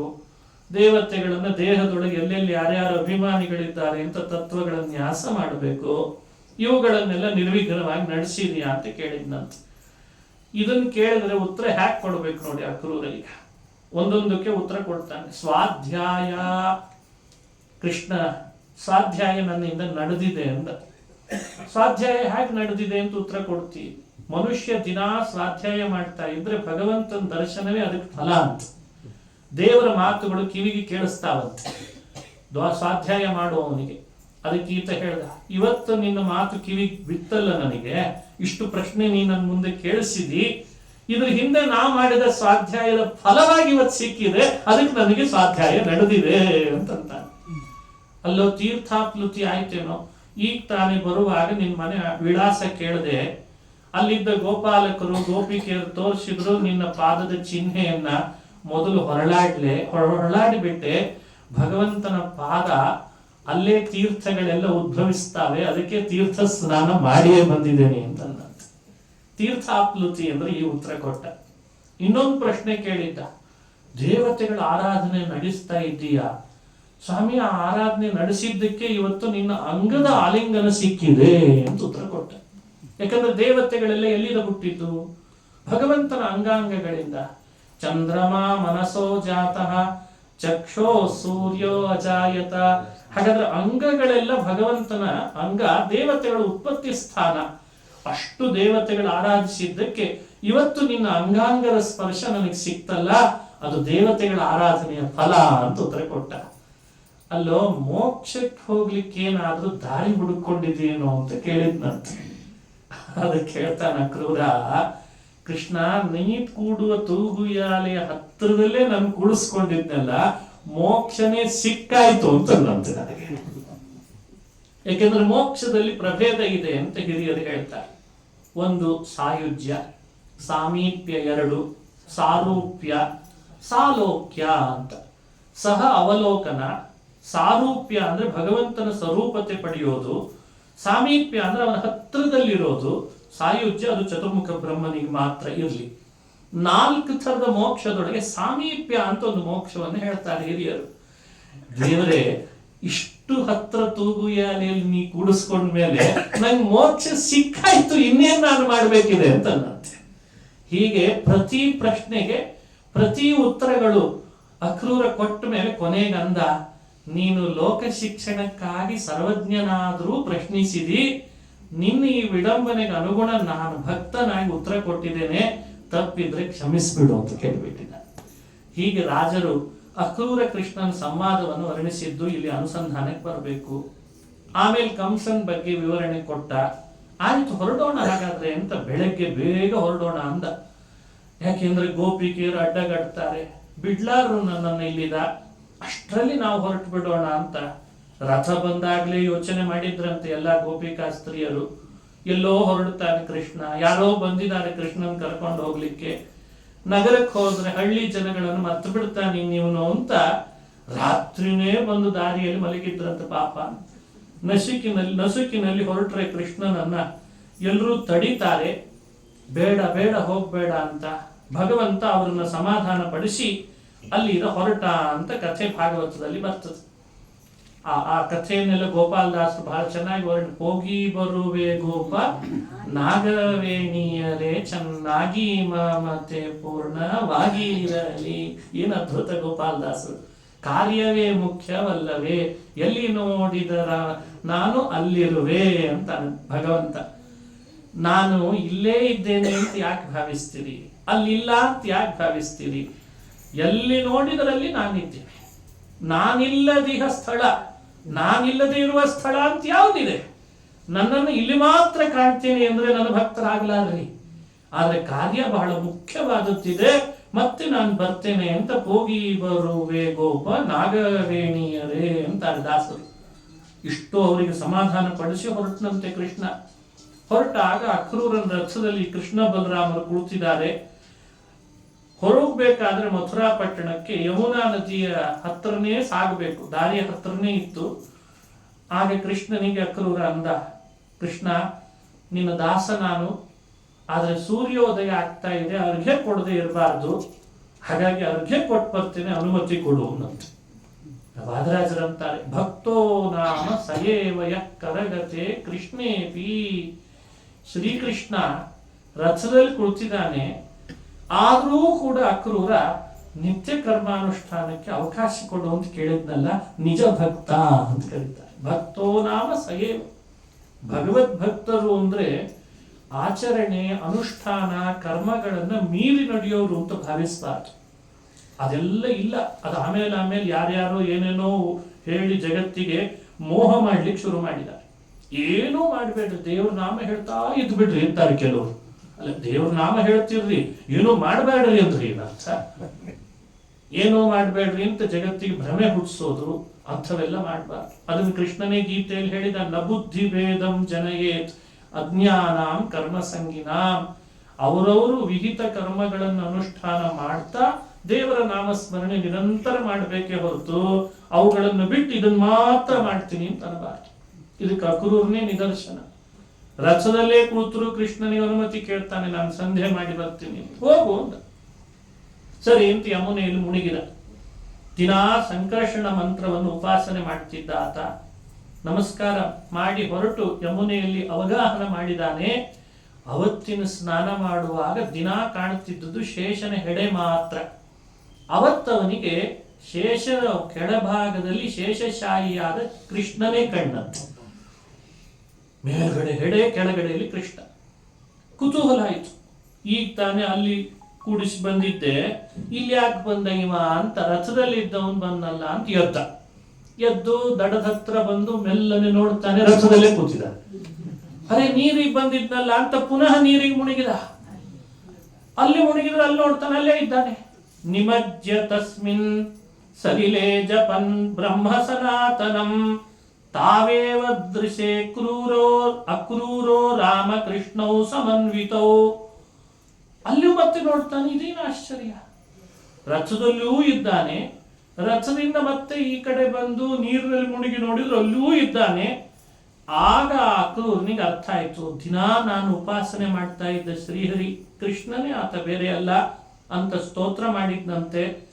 ಆ ಕೃಷ್ಣನ ಸ್ತೋತ್ರ ಮಾಡಿದ್ದು ಭಾಗವತದಲ್ಲಿ ಬರ್ತದೆ. ಅಕ್ರೂರವಾಚ ನತೋಸ್ಮ್ಯಹಂ ತ್ವಾಖಿಲ ಹೇತು ಹೇತುಂ ನಾರಾಯಣಂ ಪೂರುಷಮದ್ಯಮವ್ಯಯಂ ಅಥವಾ ಆದ್ಯಮವ್ಯಯಂ ಯನ್ನಾಭಿಜಾತಾದರವಿಂದ ಕೋಶಾತ್ ಬ್ರಹ್ಮಾ ವಿರಾಸೀತ್ಯತಯೇಷ ಲೋಕಃ. ಇದು ಅಕ್ರೂರ ಕೃತ ಕೃಷ್ಣ ಸ್ತೋತ್ರ. ವಿಶ್ವರೂಪ ದರ್ಶನ ಮಾಡಿಸಿದ. ಆ ವಿಶ್ವರೂಪ ನೋಡಿ ಸಂತೋಷ ಪಟ್ಟನಂತೆ. ಅವತ್ತು ಸಾಕ್ಷಾತ್ಕಾರ ಆಯ್ತಲ್ಲ ಅಂತ ಬಹುರೂಪಗಳನ್ನು ಕಂಡು ಬಂದಾಗ ಅಕ್ರೂರನ ಕಣ್ಣಲ್ಲಿ ಒಂದು ಹೊಳಪು ಬಂದಿತ್ತು. ಆನ್ಹೀಕ ಮುಗಿಸ್ಕೊಂಡು ರಥ ಏರ್ಲಿಕ್ಕೆ ಬಂದಾಗ ಕೃಷ್ಣ ಕೇಳ್ತಾನೆ, ಎಲ್ಲ ನೋಡಿದೆ ಅಂತಂದಂತ. ಎಲ್ಲ ನೋಡಿದೆ ಅಂತಂದ ಅಕ್ರೂರ. ಆ ಆನಂದನೇ ಬೇರೆ, ದೇವರ ದರ್ಶನದ ಆನಂದ. ಇಲ್ಲೇ ತಿರುಪತಿ ಶ್ರೀನಿವಾಸನ್ ನೋಡಿ ಬಂದಾಗಲೇ ಎಷ್ಟು ಆನಂದ ಆಗಿರ್ತದೆ, ಇನ್ನು ಸಾಕ್ಷಾತ್ ಚಿನ್ಮಯನಾದ ಭಗವಂತನ ದರ್ಶನ ಎಷ್ಟು ಆನಂದ ಕೊಟ್ಟಿರಬೇಡ. ಆನಂದ ಪಟ್ಟ, ಸ್ತೋತ್ರನೂ ಮಾಡಿದ್ದ, ಮತ್ತೆ ರಥ ಏರ್ದ. ಅಲ್ಲಿಂದ ರಥ ಹೊರಟು ಮಥುರಾ ಪಟ್ಟಣದ ಹತ್ತತ್ರ ಬಂದಾಗ ಅಕ್ರೂರನಿಗೆ ಭಯ ಶುರುವಾಯಿತು. ಎಲ್ಲಿ ಗೋಪಿಕಾಸ್ತ್ರೀಯರ ಶಾಪ ಸತ್ಯ ಆಗಿಬಿಡ್ತದೋ ಅಂತ ಅವರೊಂದು ಶಾಪ ಹಾಕಿ ಕಳಿಸಿದ್ರಂತ. ಏನೋ ನಿಮ್ಮಪ್ಪ ನಿಂಗೆ ಅಪ್ಪಿತಪ್ಪಿ ಅಕ್ರೂರ ಅಂತ ಇಟ್ಟಿದ್ದಾರೆ, ನೀನು ಅಕ್ರೂರ ಅಲ್ಲ, ನೀನು ಕ್ರೂರ ಅಂದಿದ್ರಂತ. ಕೃಷ್ಣನನ್ನ ನಮ್ಮಿಂದ ದೂರ ಸರಿಸ್ಕೊಂಡು ಹೋಗ್ತಿದ್ದಿ, ಕರ್ಕೊಂಡು ದೇವರನ್ನ ದೂರ ಸರಿಸ್ತಿದ್ದಿ ಅಂದ್ರೆ ನಿನ್ನಷ್ಟು ಕ್ರೂರ ಯಾರು ಅಂತ ಕೇಳಿದ್ರಂತ. ದೇವರನ್ನ ದೂರ ಮಾಡ್ತೀಯಲ್ಲ ನಮಗೆ ಅಂತ. ಆಮೇಲೆ ಶಾಪ ಹಾಕಿದ್ರು, ನಿನಗೂ ಹೀಗೆ ಒಂದು ಸಂದರ್ಭ ಬರ್ಲಿ ಶಾಪ ಹಾಕಿದ್ರಂತ. ಅದಕ್ಕೆ ಅಕ್ರೂರ ಪದೇ ಪದೇ ಮನಸ್ಸಿನಲ್ಲಿ ಅನ್ಕೊಳ್ತಿದ್ದ. ಇಷ್ಟೋ ತನಕ ಕೃಷ್ಣನ ಜೊತೆಗೆ ಮಾತನಾಡ್ತಾ, ಅವನ್ ನೋಡ್ತಾ, ಅವನೊಟ್ಟಿಗೆ ರಥದಲ್ಲಿ ಸಾಗಿದೆ, ಪ್ರಯಾಣ ಬೆಳೆಸಿದೆ. ಈಗ ಕೃಷ್ಣ ದೂರ ಆಗಿಬಿಡ್ತಾನೋ ಅನ್ನೋ ಮಥುರೆ ಹತ್ರ ಬಂತಲ್ಲ, ಕೃಷ್ಣ ಅದೊಂದು ಸತ್ಯ ಮಾಡ್ಬೇಡ ಅನ್ಕೋತಿದ್ದಂತೆ ಮನಸ್ಸಿನಲ್ಲಿ. ಆ ಗೋಪಿಕೆಯರ ಶಾಪ. ಆಮೇಲೆ ಮಥುರೆ ಹತ್ರ ಬಂದ ಕೂಡ್ಲೆ ಹೇಳ್ದೆ ಕೃಷ್ಣ, ನೀನ್ ನಿನ್ ಮನೆಗೆ ಹೋಗು, ನಾವು ಒಂದಿಷ್ಟು ರಾಜಬೀದಿಯಲ್ಲಿ ಸುತ್ತಾಡೋ ಕೆಲಸ ಇದೆ, ಮುಗಿಸ್ಕೊಂಡು ಬರ್ತೀವಿ ಅಂತ. ಸರಿ ಅಂತ ಅಕ್ರೂರ ಕೆಳಗೆ ಇಳಿಯುವಾಗ್ಲೂ ಅವನಿಗೆ ಸಮಾಧಾನ ಇಲ್ಲ. ಕೃಷ್ಣನ್ನು ಮನೆಗೆ ಕರ್ಕೊಂಡು ಹೋಗ್ಬೇಕು ಅಂತ ಅಪೇಕ್ಷೆ. ಅಷ್ಟರಲ್ಲಿ ಕೃಷ್ಣನ್ ಕಾಲು ಗಟ್ಟಿ ಹಿಡಿದು ನಮಸ್ಕಾರ ಮಾಡ್ತಾನೆ.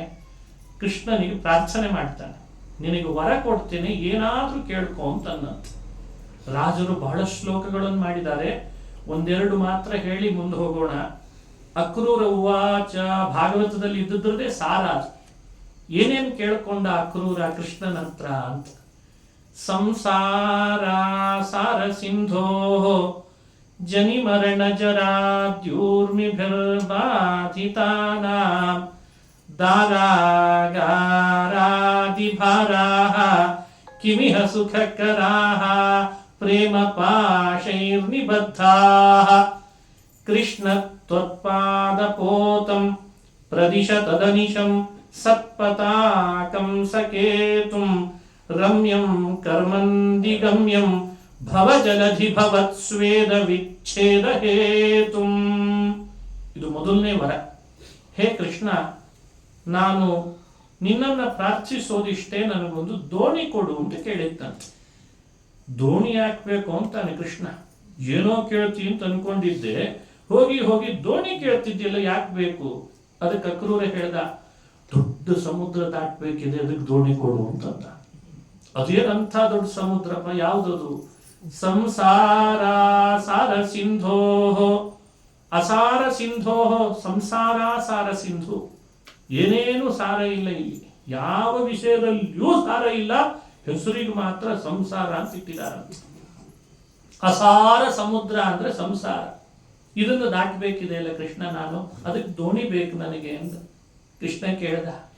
ಇದನ್ನ ದಾಟ್ಲಿಕ್ಕೆ ದೋಣಿ ಬೇಕು ಅಂತ ಯಾಕಂತಿದ್ದಿ? ಈಜ್ ಹೊಡ್ಕೊಂಡು ಹೋಗು ಅಂತಂದ. ಈಜ್ ಹೊಡಿಲಿಕ್ಕೆ ಆಗಲ್ಲ ಅಂತ, ಅಲೆಗಳು ಬಹಳ ಇದ್ದಾವೆ, ಒಂದಲ್ಲ ಎರಡಲ್ಲ. ಜನಿ ಮರಣ ಜರಾತ್ಯೂರ್ಮಿಭಿರ್ ಬಾಧಿತಾನ. ಜನನ ಮರಣ ಇವೆಲ್ಲ ದೊಡ್ಡ ದೊಡ್ಡ ಅಲೆಗಳು. ರೋಗ ರುಜಿನ ಒಂದೇ ಎರಡೇ, ನಾನಾ ರೀತಿ ಇದ್ದಾವೆ. ಸಂಸಾರದ ಸಾಗರದಲ್ಲಿ ದೊಡ್ಡ ದೊಡ್ಡ ಪ್ರವಾಹ, ಅದು ಎತ್ತೆತ್ರ ಅಲೆಗಳು ಬಂದು ಅಪ್ಪಳಿಸ್ತಾವೆ. ಜನಿ ಮರಣ ಜರಾದ್ಯೂರ್ಬಿಭಿ, ಈ ಮುಪ್ಪು ರೋಗ ರುಜಿನಗಳ ಪ್ರವಾಹ ಬಂದು ಅಪ್ಪಳಿಸ್ತದೆ ಅಂದಾಗ ನಾನು ಎಲ್ಲಿ ಈಜು ಹೊಡ್ಕೊಂಡು ಹೋಗ್ಲಿ? ದೋಣಿನೇ ಬೇಕು ಅಂತ ಕೃಷ್ಣ ಕೇಳ್ದ. ಅಲ್ಲೋ ಬಂದಾಗಿಷ್ಟ ಅಲೆ ಬಗ್ಗಿ ಬಿಟ್ರೆ ಆಯ್ತು ಅಂತ. ಬಗ್ಗಿದ್ರೆ ಕೆಲವು ಅಲೆಗಳೆಲ್ಲ ತಾವಾಗಿ ಹಿಂದೆ ಸರಿತಾವೆ, ಮುಂದೆ ಹೋದ್ರೆ ಆಯ್ತಪ್ಪ. ಕೃಷ್ಣನಿಗೆ ಅಕ್ರೂರ ಅಂತಾನೆ, ಬಗ್ಲಿಕ್ ಬರದೇ ಇರೋ ಭಾರ ತಲೆ ಮೇಲಿದೆ ಅಂತ. ಬಗ್ಗೋ ಹಾಗಾಗಿದ್ರೆ ಬಗ್ಗೆ ಹೋಗ್ಬಿಡ್ತಿದ್ದೆ, ಅಂಥ ಭಾರ ತಲೆ ಮೇಲೆ ಇಟ್ಕೊಂಡಿದ್ದೇನೆ, ಅದಕ್ಕೇನೆ ಮುಂದೆ ಹೋಗ್ಲಿಕ್ಕೆ ಆಗ್ತಿಲ್ಲ, ದೋಣಿನೇ ಬೇಕು ಅನ್ನಂತ. ಯಾವುದದು? ದಾರಾಗಾರಾದಿ ಭಾರಾಹ ಕಿಮಿಹ ಸುಖಕರಾಹ. ಹೇಗಿದೆ ಪ್ರಾಸ ರಾಜರದು? ದಾರ, ಆ ಗಾರ, ಅದೇ ದೊಡ್ಡ ಭಾರ ಅಂತಾರ. ದಾರಾಗಾರ ಭಾರ ಅಂದ್ರೆ ಪತ್ನಿ, ಮಕ್ಕಳು, ಮನೆ, ಏನೆಲ್ಲ ಕಟ್ಕೊಂಡಿದ್ದೇನೆ ನಾನು, ಒಂದೇ ಎರಡೇ, ಇದ್ರದ್ದೆಲ್ಲ ಭಾರ ತಲೆ ಮೇಲಿದೆ. ಹಾಗಾಗಿ ಬಗ್ಲಿಕ್ಕೆ ಅವಕಾಶ ಇಲ್ಲ, ಹೊಡಿಲಿಕ್ಕೆ ಅವಕಾಶ ಇಲ್ಲ, ದೋಣಿಯಲ್ಲಿ ಕೂತೇ ಪ್ರಯಾಣ ಮಾಡಬೇಕು. ಕೃಷ್ಣ ದೋಣಿ ಕೊಡು ಅಂತ ಕೇಳಿದ. ಕೃಷ್ಣ ಅಂದ, ಅಷ್ಟ್ಯಾಕೆ ತಲೆ ಬಿಸಿ ಮಾಡ್ಕೊಂಡಿದ್ದಿ, ತಲೆ ಮೇಲೆ ಇದ್ದದ್ದು ಕೆಳಗೆ ಇಟ್ಬಿಡು, ನೀನ್ ಅಷ್ಟಕ್ಕೆ ನೀನ್ ಹೋಗು ಅಂತ. ಅದಕ್ಕೆ ಮತ್ತಂತಾನೆ, ಅಯ್ಯೋ ಪ್ರೇಮ ಪಾಶೈರ್ನಿಬದ್ಧ, ಇದು ನನ್ನದು, ಇವಳು ನನ್ನವಳು, ಇವ ನನ್ನವ ಅಂತ ಅಭಿಮಾನದ ಪಾಶದಿಂದ ಅವನ್ನೆಲ್ಲ ಗಂಟು ಹಾಕಿ ಕಗ್ಗಂಟು ಮಾಡ್ಕೊಂಡು ತಲೆ ಮೇಲೆ ಇಟ್ಕೊಂಡಿದ್ದೇನೆ ಅಂತ. ಬಿಡಿಸ್ಲಿಕ್ಕಿಲ್ಲ, ಕೆಳಗಿಡ್ಲಿಕ್ಕಿಲ್ಲ, ಈಸ್ಕೊಂಡು ಹೋಗ್ಲಿಕ್ಕಿಲ್ಲ, ಪ್ರವಾಹ ಬಂದಾಗ ಬಗ್ಲಿಕ್ಕಿಲ್ಲ, ದೋಣಿನೇ ಬೇಕು ಅಂತಾನಂತೆ. ಮತ್ತೆ ದಾರಾಗಾರಾದಿ ಭಾರಾಹ ಕಿಮಿಹ ಸುಖಕರಾಹ ಪ್ರೇಮ ಪಾಶೈರ್ನಿಬದ್ಧ. ಕೃಷ್ಣ ಕೇಳ್ದ, ಅದೇನು ಅವಾಗಿಂದ ದೋಣಿ ದೋಣಿ ಅಂತ ಬಡಬಡಿಸ್ತಿದ್ಯಲ್ಲ, ಈ ಸಂಸಾರ ಸಾಗರ ದಾಟಿಸೋ ದೋಣಿ ನನ್ನ ಹತ್ರ ಎಲ್ಲಿದೆ ಹೇಳ್ಬಿಡು, ಕೊಡ್ತೇನೆ ಅಂದ್ರೆ, ಕೃಷ್ಣ ತ್ವತ್ಪಾದ ಪೋತಂ, ಸ್ವಾಮಿ ಈ ಪಾದ ಸಾಕು ನನಗೆ ಅಂತಂತೆ. ಹೇ ಕೃಷ್ಣ, ನಿನ್ನ ಈ ಪಾದವೇ ದೋಣಿ, ಇದನ್ನು ನಾನು ಆಶ್ರಯಿಸ್ತೇನಪ್ಪ. ಕರ್ಮಂದಿ ಗಮ್ಯಂ, ಶ್ಲೇಷ ಸಂಸ್ಕೃತದಲ್ಲಿ ಶ್ಲೇಷ, ಕರ್ಮಂದಿ ಅಂದ್ರೆ ಸಂಸ್ಕೃತದಲ್ಲಿ ಒಂದರ್ಥ ಮೀನ್ ಹಿಡಿಯುವ ಬೆಸ್ತರಿಗೆ ಕರ್ಮಂದಿ ಅಂತ ಹೆಸರಂತೆ. ಇನ್ನೊಂದು ಅರ್ಥ ಸಂಸ್ಕೃತ ಕೋಶದಲ್ಲಿ ಕರ್ಮಂದಿ ಅಂದ್ರೆ ಸನ್ಯಾಸಿಗಳು ಅಂತ. ಕರ್ಮಂದೀಂದ್ರ ಸುಧೀಂದ್ರ ಸದ್ಗುರು ಕರಾಂ ಭೋಜೋದ್ಭವ ಅಂತಾರಲ್ಲ, ಸನ್ಯಾಸಿಗಳಿಗೆ ಕರ್ಮಂದಿ. ಕೃಷ್ಣನ್ ಪಾದ ವೈರಾಗ್ಯಶಾಲಿಗಳಾದ ಸನ್ಯಾಸಿಗಳು ಪಡೆಯಬಹುದಾದ ಪಾದ ಅದು. ಸಂಸಾರ ಸಾಗರ ದಾಟಬೇಕಾದ್ರೆ ದೋಣಿಯನ್ನು ಎಲ್ಲ ಆಶ್ರಯಿಸಿ ಮೀನು ಹಿಡಿಯೋ ಬೆಸ್ತರು ಆಶ್ರಯಿಸಿರ್ತಾರೆ. ಅದಕ್ಕೆ ರಮ್ಯಂ ಕರ್ಮಂದಿ ಗಮ್ಯಂ ಅಂತ ಶ್ಲೇಷದಲ್ಲಿ ಬಳಸ್ತಾರೆ. ಸಕೇತು, ದೋಣಿಗೆಲ್ಲ ಒಂದೊಂದು ದೊಡ್ಡ ದೊಡ್ಡ ಧ್ವಜ ಕಟ್ಟಿರ್ತಾರಂತ, ಗಾಳಿ ಯಾವ ಕಡೆ ಬೀಸ್ತಿದೆ ಅಂತ ಗೊತ್ತಾಗ್ಲಿ ಅಂತ. ಶ್ರೀಕೃಷ್ಣನ ಪಾದದಲ್ಲೂ ಕೇತು ಧ್ವಜದ ಚಿಹ್ನೆ ಇದೆ. ಹಾಗಾಗಿ ಆ ದೋಣಿ ಬೇರೆ ಅಲ್ಲ, ಸಂಸಾರ ಸಾಗರ ದಾಟಿಸೋ ನಿನ್ನ ಪಾದ ದೋಣಿ ಬೇರೆ ಅಲ್ಲ, ಅದನ್ನ ನನಗೆ ನೀಡು ಅಂತ. ರಮ್ಯಂ ಕರ್ಮಂದಿ ಗಮ್ಯಂ ಭವ ಜಲಧಿ ಭವತ್ಸ್ವೇದ ವಿಚ್ಛೇದ ಹೇತುಂ. ಹೀಗೆ ಭವ ಜಲಧಿ ಭವತ್ಸ್ವೇದ ವಿಚ್ಛೇದ ಹೇತುಂ, ಸಕಲ ವಿಧವಾದ ಶ್ರಮವನ್ನು ಪರಿಹರಿಸಿ ಸಂಸಾರ ಸಾಗರದಿಂದ ಅನಾಯಾಸವಾಗಿ ದಾಟಿಸ್ತದೆ. ಆ ದೋಣಿ ಒಂದು ಕೊಟ್ಟು ನನ್ನನ್ನು ದಾಟಿಸ್ಬಿಡು ಅಂತ ಪ್ರಾರ್ಥಿಸಿದಂತೆ. ಇದು ಅಕ್ರೂರ ಮಾಡಿದ ಪ್ರಾರ್ಥನೆ ಅಂತ ರಾಜರು ಅನುಸಂಧಾನ ಮಾಡಿಸ್ತಾರೆ. ಇದನ್ನು ತಿಳಿದುಕೊಳ್ಬೇಕಾಗುತ್ತೆ. ಇಂಥ ಅನೇಕ ಶ್ಲೋಕಗಳನ್ನು ಮಾಡಿದ್ದಾರೆ ರಾಜರು. ಅಕ್ರೂರ ಮಾಡಿದ, ಈ ರೀತಿ ಪ್ರಾರ್ಥಿಸಿದ ಅಂತೆಲ್ಲ ಹೇಳ್ತಾರೆ ಅವರು. ಭಾರಿ ಚಮತ್ಕಾರ. ಅಂಥ ಪ್ರಾರ್ಥನೆಗೆ ಅನುಗುಣ ಕೃಷ್ಣ ಅವನನ್ನು ಅನುಗ್ರಹಿಸಿದ್ದಂತೆ. ಆಮೇಲೆ ಮಥುರೆಯ ರಾಜಬೀದಿಯಲ್ಲಿ ಕೃಷ್ಣ ಸಂಚಾರ ಮಾಡ್ತಾ ಇದ್ದಾನೆ. ರಾಜಬೀದಿಯೊಳಗೆ ಕೃಷ್ಣ ಸಂಚರಿಸ್ತಾ ಇರುವಾಗ ಕೆಲವು ಘಟನೆಗಳು ನಡೀತು ಅಂತ ಹೇಳ್ತದೆ. ಅದು ಒಂದು ಅದ್ಭುತ ಘಟನೆಗಳೇ, ಸಾಮಾನ್ಯ ಏನಲ್ಲ ಅವೆಲ್ಲ. ಒಬ್ಬ ಅಗಸ್ರವ ಬಂದ, ಅದು ರಜಕ ಅಂತಾರೆ. ಆ ರಜಕ ಭಾರಿ ಬಟ್ಟೆಗಳನ್ನು ಇಟ್ಕೊಂಡು ಬಂದಿದ್ದಾನಂತೆ. ಕೃಷ್ಣ ಕೇಳಿದ, ಬಟ್ಟೆ ಕೊಡು ನಮಗೊಂದಿಷ್ಟು ಅಂದ್ರೆ, ಅದು ಯಾವ್ಯಾವ ದೇಶದ ತರಿಸಿದ್ನೋ ಏನೋ ಕಂಸ, ದೊಡ್ಡ ದೊಡ್ಡ ದೇಶದಿಂದಲೇ ತರಿಸಿರ್ತಾನಾತ. ಬಟ್ಟೆ ಕೊಡ್ಲಾರ ಅಪಶಬ್ದಗಳನ್ನು ಆಡಿ ಕೃಷ್ಣನನ್ನು ನಿಲ್ಲಿಸಿದ್ದಂತೆ. ಆಗ ಕೃಷ್ಣ ಅವನ ಮೇಲೆ ಹಾರಿ ಅವನನ್ನ ಗುದ್ದಿ ಕೊಂದು ಬಟ್ಟೆಗಳನ್ನು ತಗೊಂಡು ಬಲರಾಮನಿಗೆ, ಗೋಪಾಲಕರಿಗೆ, ಪಾಲಕರಿಗೆ ಕೊಟ್ಟು ತಾನಿಷ್ಟು ಧರಿಸಿ ರಸ್ತೆ ಬದಿಯಲ್ಲಿ ಅಲ್ಲಲ್ಲಿ ಹಾಕೊಂಡು ಮುಂದೆ ಹೋದ ಅಂತ ಒಂದು ಕಥೆ. ಅಗಸರವನು ಯಾಕೆ ಹೀಗೆ ಮಾಡಿಸ್ಕೊಂಡ? ಅಪಶಬ್ದ ಆಡಿದ್ದಕ್ಕೇನೋ ಕೊಂದ. ಸರಿ, ಅಪಶಬ್ದ ಆಡಿದ್ದು ಅನ್ನೋದೊಂದು ಅಪರಾಧವೇ. ಎರಡನೇದ್ದು, ಅವನೊಳಗೊಬ್ಬ ಅಸುರ ಇದ್ದ. ಹಾಗಾಗಿ ಕೃಷ್ಣ ಭೂಭಾರ ಹರಣ ಕಾರ್ಯ ಮಾಡ್ತೇನೆ ಅಂತ ಅಲ್ಲಿದ ಪ್ರಾರಂಭ ಮಾಡಿದ್ದಂತೆ. ಮುಂದೆ ಪ್ರಯಾಣ ಮಾಡಿದಾಗ ಅಲ್ಲಿ ಒಬ್ಬ ಕ್ಷೌರಿಕ ಬಂದ. ಶಕ್ತಾಗತಃ ಕ್ಷೌರಿಕ ಬಂದಾಗ ಕೃಷ್ಣ ಕ್ಷೌರಿಕನ ಹತ್ತತ್ರ ಬಂದಾಗ ಅವನೇ ಅನ್ನಂತೆ, ಕೃಷ್ಣ ನೀನ್ ನೋಡಿದ್ರೆ ಕ್ಷೌರ ಮಾಡಿಸ್ಬೇಕು ಅನಿಸಿದೆ ಅಂತ. ಸರಿ ಮಾಡು ಅಂತ ಕ್ಷೌರ ಮಾಡ್ತಾನೆ. ಕೃಷ್ಣನಿಗೆ ವಾದರಾಜರು ಚಮತ್ಕಾರ ಮಾಡಿದ್ದಾರೆ. ಈ ಕ್ಷೌರ ಮಾಡಿಸ್ಕೋಬೇಕು ಅಂದ್ರೆ ಉಗುರು ಬೆಳೆದಿರ್ಬೇಕು, ಕೂದಲು ಬೆಳೆದಿರ್ಬೇಕಲ್ಲ. ಅಪ್ರಾಕೃತನಾದ ಚಿನ್ಮಯನ ದೇಹದಲ್ಲಿ ಬೆಳಿಲಿಕ್ಕೆ ಹ್ಯಾಕ್ ಸಾಧ್ಯ? ಆದರೆ ಭಗವಂತ ತನ್ನ ಶರೀರದ ಮೇಲೆ ಅವನಿಗೋಸ್ಕರ ಅಂತ ತಕ್ಷಣ ಬೆಳೆಸಿಸಿದ್ನಂತ. ಅವನು ಹಾಗೆ ಅದು ಹೇಳ್ತಾರೆ ನಖ ನಿಕೃಂತನ. ಸಂಸ್ಕೃತದಲ್ಲಿ ಉಗುರು ಕಟ್ ಮಾಡೋದಕ್ಕೆ ನಖ ನಿಕೃಂತನ ಅಂತ ಹೆಸರು, ನೇಲ್ ಕಟರ್ ಅಂತ ಇಂಗ್ಲಿಷ್ ನಲ್ಲಿ ಇದೆ ಅಲ್ಲ. ಆ ಕೃಷ್ಣ ಅವನ ಕಡೆಯಿಂದ ಅವನಿಗೋಸ್ಕರ ಅಷ್ಟು ಮಾಡಿಸ್ಕೊಂಡ, ಆ ಭಕ್ತನಿಗೋಸ್ಕರ. ಆಮೇಲೆ ಅಲಕ್ತ ತಿಲಕಾಮಲೈಹಿ, ಆಯುರ್ವೇದದ ಅಂಗಡಿಗಳಲ್ಲಿ ಇವತ್ತಿಗೂ ಸಿಗ್ತದೆ ಅಲಕ್ತ ತಿಲಕ ಅಂತ ಒಂದು, ಅದು ಭೃಂಗಾಮಲಕ ಅಂತ ಹೆಸರು. ಆ ತೈಲವನ್ನು ತರಿಸಿ ಅವನು ಕ್ಷೌರ ಮಾಡೋನು ಕೃಷ್ಣನಿಗೆ ಹಚ್ಚಿ ದೇಹಕ್ಕೆಲ್ಲ ಚೆನ್ನಾಗಿ ಮಸಾಜ್ ಮಾಡಿದ ಅಂತ ಹೇಳ್ತಾರೆ. ಅದಕ್ಕೆ ರಾಜರು ಚಮತ್ಕಾರ ಮಾಡಿದ್ರು. ಮುಂದೆ ಮಲ್ಲ ಯುದ್ಧ ಮಾಡ್ಲಿಕ್ಕೆ ಇತ್ತಲ್ಲ, ಮೊದಲೇ ತಯಾರಿ ಇಲ್ಲೇ ಮಾಡಿಕೊಂಡ ಇವ ಅಂತ ವರ್ಣನೆ ಮಾಡಿದ್ರು. ಯಾಕಂದ್ರೆ ಬಾಲ ಮಲ್ಲ ಕೃತಚೂರ್ಣಿತ, ಭಗವಂತ ಬಾಲ ಮಲ್ಲನಾಗಿ ಯುದ್ಧ ಮಾಡ್ಬೇಕಿದೆ, ಅದಕ್ಕೆ ಮಾಡಿಸ್ಕೊಂಡ. ಆತನಿಗೆ ಕೇಳಿದ್ದಂತೆ ಕೃಷ್ಣ, ಕ್ಷೌರ ಮಾಡಿದಿ, ಉಗುರು ತೆಗೆದಿ, ಆ ಅಲಕ್ತ ತಿಲಕ ತಂದು ದೇಹದಲ್ಲಿ ಒಳ್ಳೆ ಆಯಾಸ ಆಗದೆ ಇರೋ ಹಾಗೆ ನನ್ನನ್ನ ಮಸಾಜ್ ಮಾಡಿದಿ, ಇಷ್ಟೆಲ್ಲ ಮಾಡಿದ್ಯಲ್ಲ, ನಿನಗೇನ್ ಕೊಡ್ಲಿ ಅಂದ. ಸಾಕಾಗಿದೆ, ಮೋಕ್ಷ ಕೊಟ್ರೆ ಸಾಕು ಅಂತಂದಂತ, ಈ ಭೂಮಿ ಸಾಕು. ಕೃಷ್ಣ ಅವನಿಗೆ ಮೋಕ್ಷ ಕೊಟ್ಟ ಅಂತ ಕಥೆ ಭಾಗವತದಲ್ಲಿ ಬರ್ತದೆ.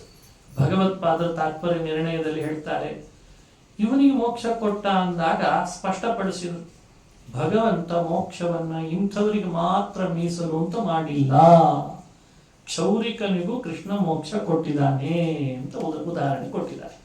ನೋಡಿ, ಇದನ್ನು ಸರಿಯಾಗಿ ಅರ್ಥ ಮಾಡ್ಕೊಳ್ಳದೆ ಇರೋ ಸಾಹಿತಿಗಳೆಲ್ಲ ಹೆಂಗ್ ಬರೆದಿಟ್ರು. ಮಧ್ವಾಚಾರ್ಯರು ಬರೀ ದೊಡ್ಡವರಿಗಷ್ಟೇ, ಅಂದ್ರೆ ಅವ್ರದ್ದು ಶಬ್ದ ಬೇರೆ ಇದೆ, ಅದನ್ನು ಹೇಳ್ತೇನೆ ಬೇಕಂದ್ರೆ ಆಮೇಲೆ, ಮೇಲ್ವರ್ಗದವರಿಗಷ್ಟೇ ಮೋಕ್ಷ ಕೊಡ್ತಾರೆ ಅಂತ ಮಧ್ವಾಚಾರ್ಯರು ಬರೆದ್ರು ಅಂತ ಹೇಳ್ಬಿಟ್ಟು. ಹಂಗೆಲ್ಲೂ ಇಲ್ಲ, ಎಲ್ಲರಿಗೆ ಮುಕ್ತಿ ಕೊಟ್ಟಿದ್ದಾನೆ ಭಗವಂತ. ಮತ್ತೊಬ್ಬ ಬಂದ, ಅವನು ಮಾಲಾಕಾರ ಅಂತ. ಮಾಲಾಕಾರ ಅಂದ್ರೆ ಹೂಗಳನ್ನ ಚೆನ್ನಾಗಿ ತಂದು ಒಳ್ಳೆ ಮಾಲೆ ಮಾಡ್ತಿದ್ದಂತೆ ಗೊತ್ತಾಗಿ.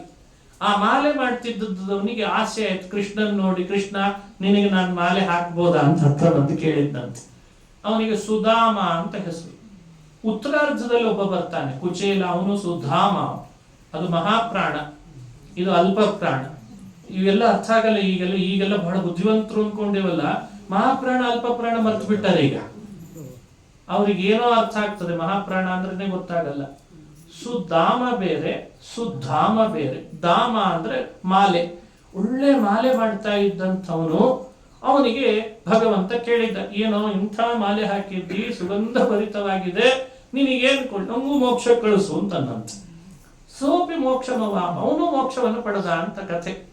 ಮಾಲಾಕಾರನಿಗೆ ಮೋಕ್ಷ ಕೊಟ್ಟಿದ್ದಾನೆ, ಕ್ಷೌರಿಕನಿಗೆ ಮೋಕ್ಷ ಕೊಟ್ಟಿದ್ದಾನೆ, ರಜಕನನ್ ಮಾತ್ರ ಕೊಂದು ನರಕ ಕಳಿಸಿದಾನೆ, ಕಂಸಭೃತ್ಯನನ್ನ.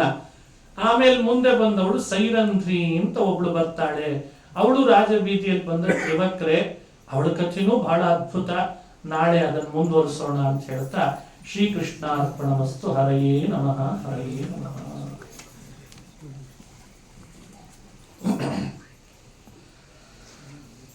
ಕೃಷ್ಣಾಯ ಯಾದವೇಂದ್ರಾಯ